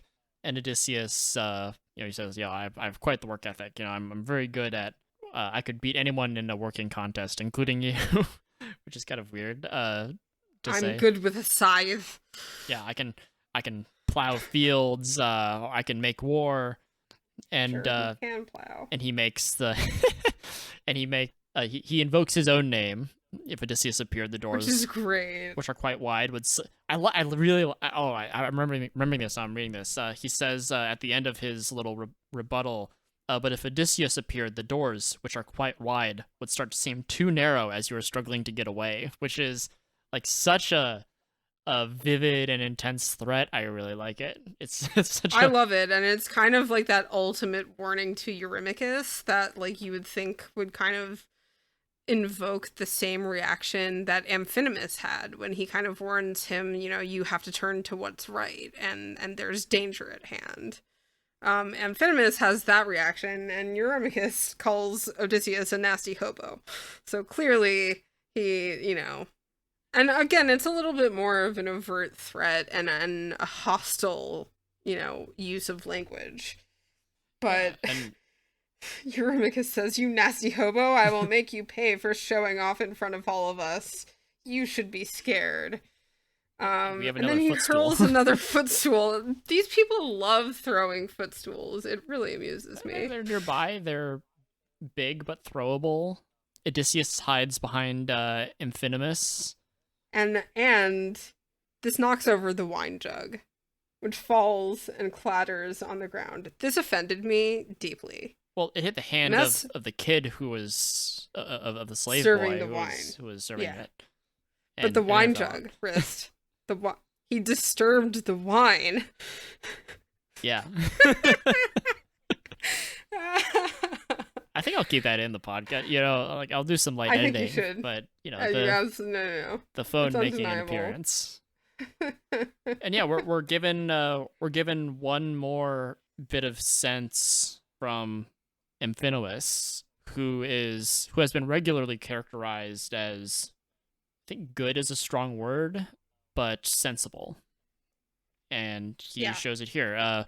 Telemachus tells off the suitors for like yelling and making a huge racket. Like this is nighttime. It's like making a huge racket about Odysseus, and he tells them, "You guys are going nuts. This is insanity.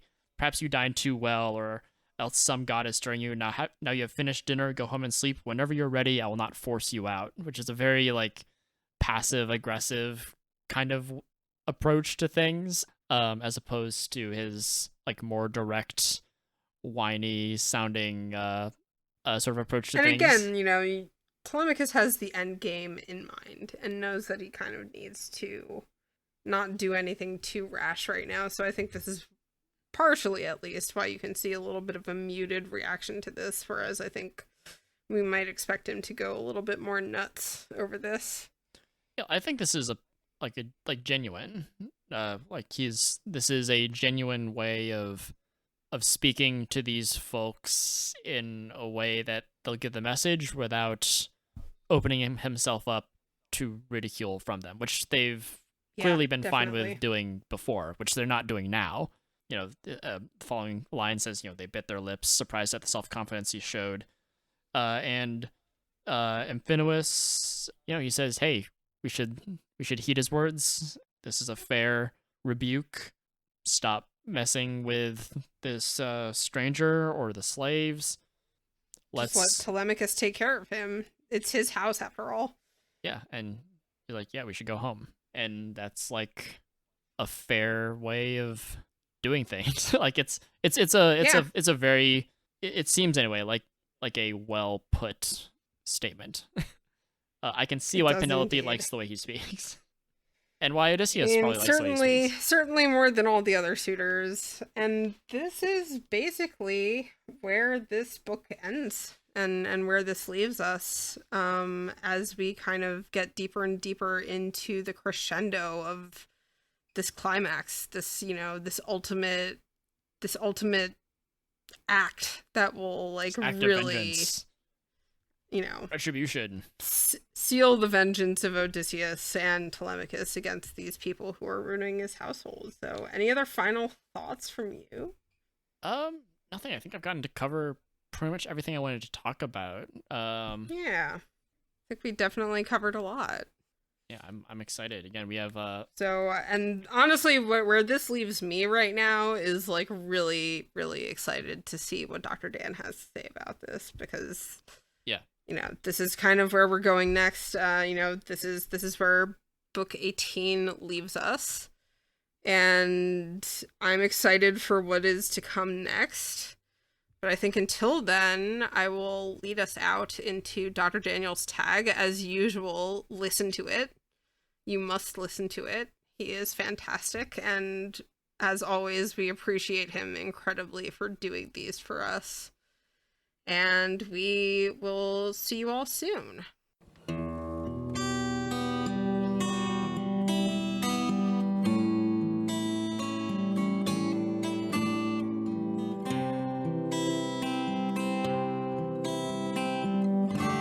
Hello everybody, my name is Daniel, otherwise known as Dr. Daniel, Dr. Dan, or the Dancing Grad, and I'm here to offer some thoughts on Llama and Wriste conversation about the Odyssey, books 17 and 18. First of all, Wriste and Llama did mention how I've fallen a little bit behind in these tags because life sort of got in the way as recording on the Odyssey really took off. I'd really like to thank them for their patience as I caught up on these tags.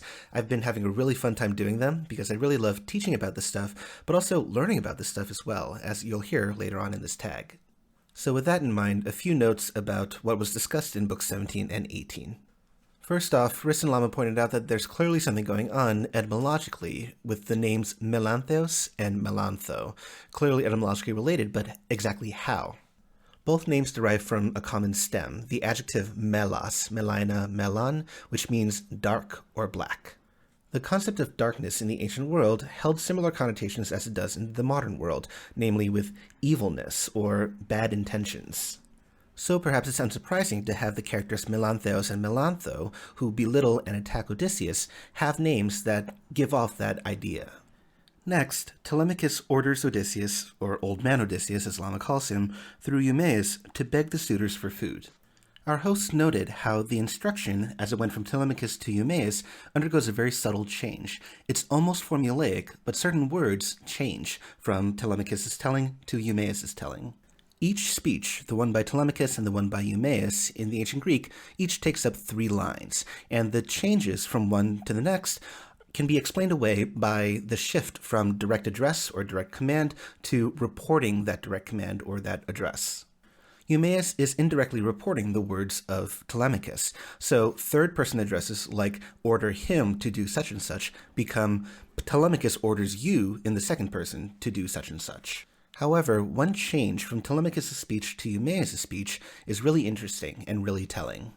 I'll read the last lines in Greek of each of the speeches. Telemachus' speech ends as follows: Eidos tu kagathe ke kremeno andri parenai. Eumaeus' speech ends as follows: Eido du gagathen fesemenai andri proicte.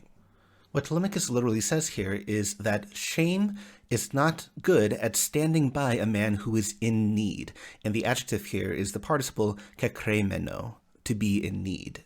This implies a sort of a passive state, a lack or wanting of something. The end of Eumaeus' speech then purports to report what Telemachus has said, but Eumaeus edits one very important word.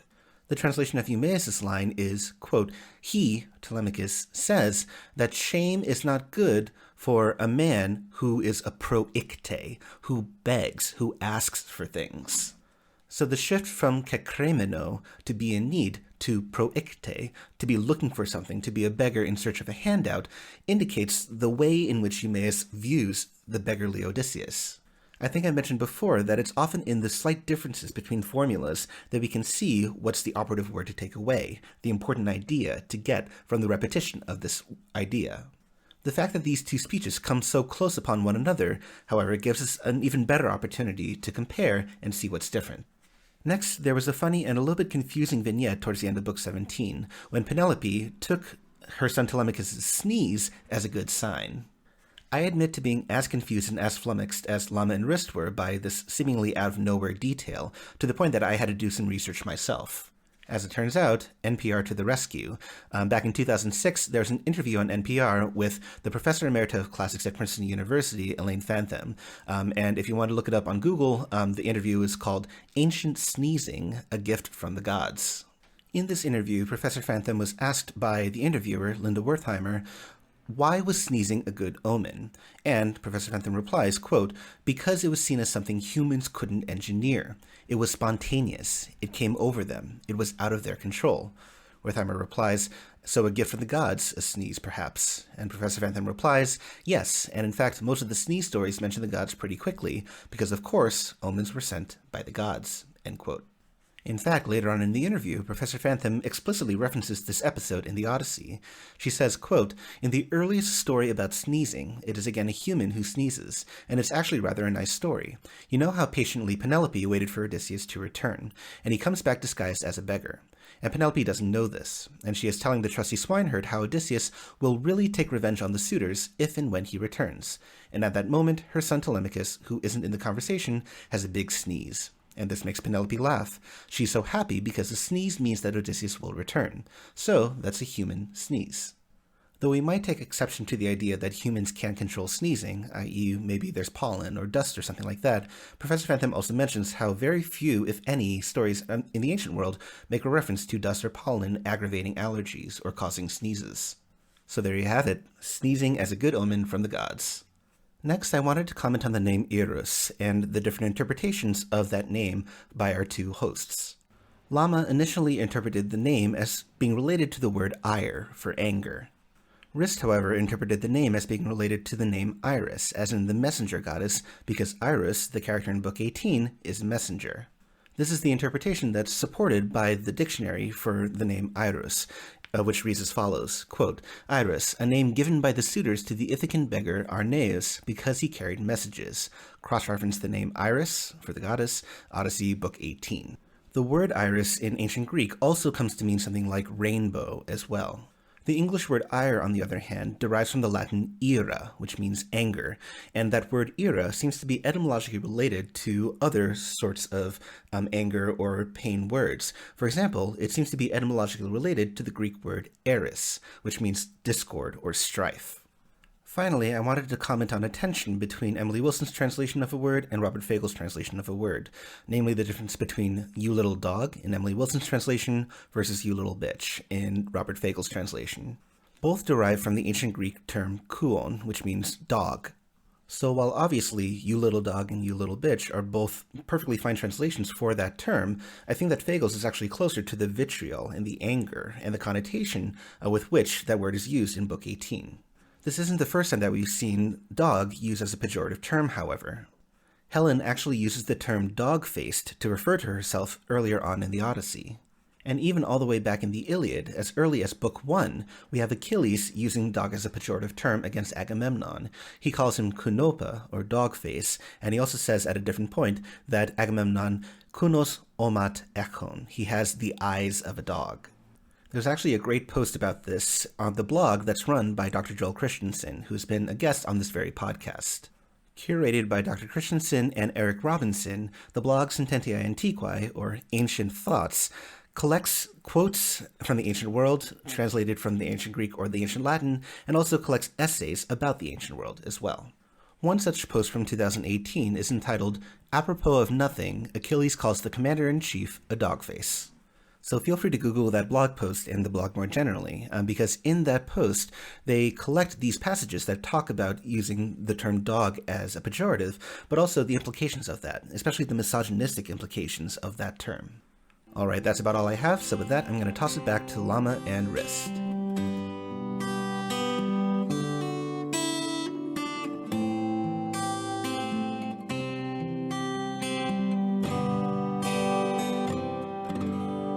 Thank you so much, Dr. Daniel, and thank you once again, dear listener, for tuning in. We hope you've enjoyed our discussion as well as Dr. Daniel's wonderfully informative expert opinions. We also hope you'll take the opportunity to continue reading along with us, since there is still plenty to love about these stories. Keep an eye out for future episodes by following us on Twitter at Homer_bound, or wherever you happen to be listening to us right now. We're looking forward to seeing you for the next episode, but until next time, take care and thank you for joining us for this episode of Homer Bound.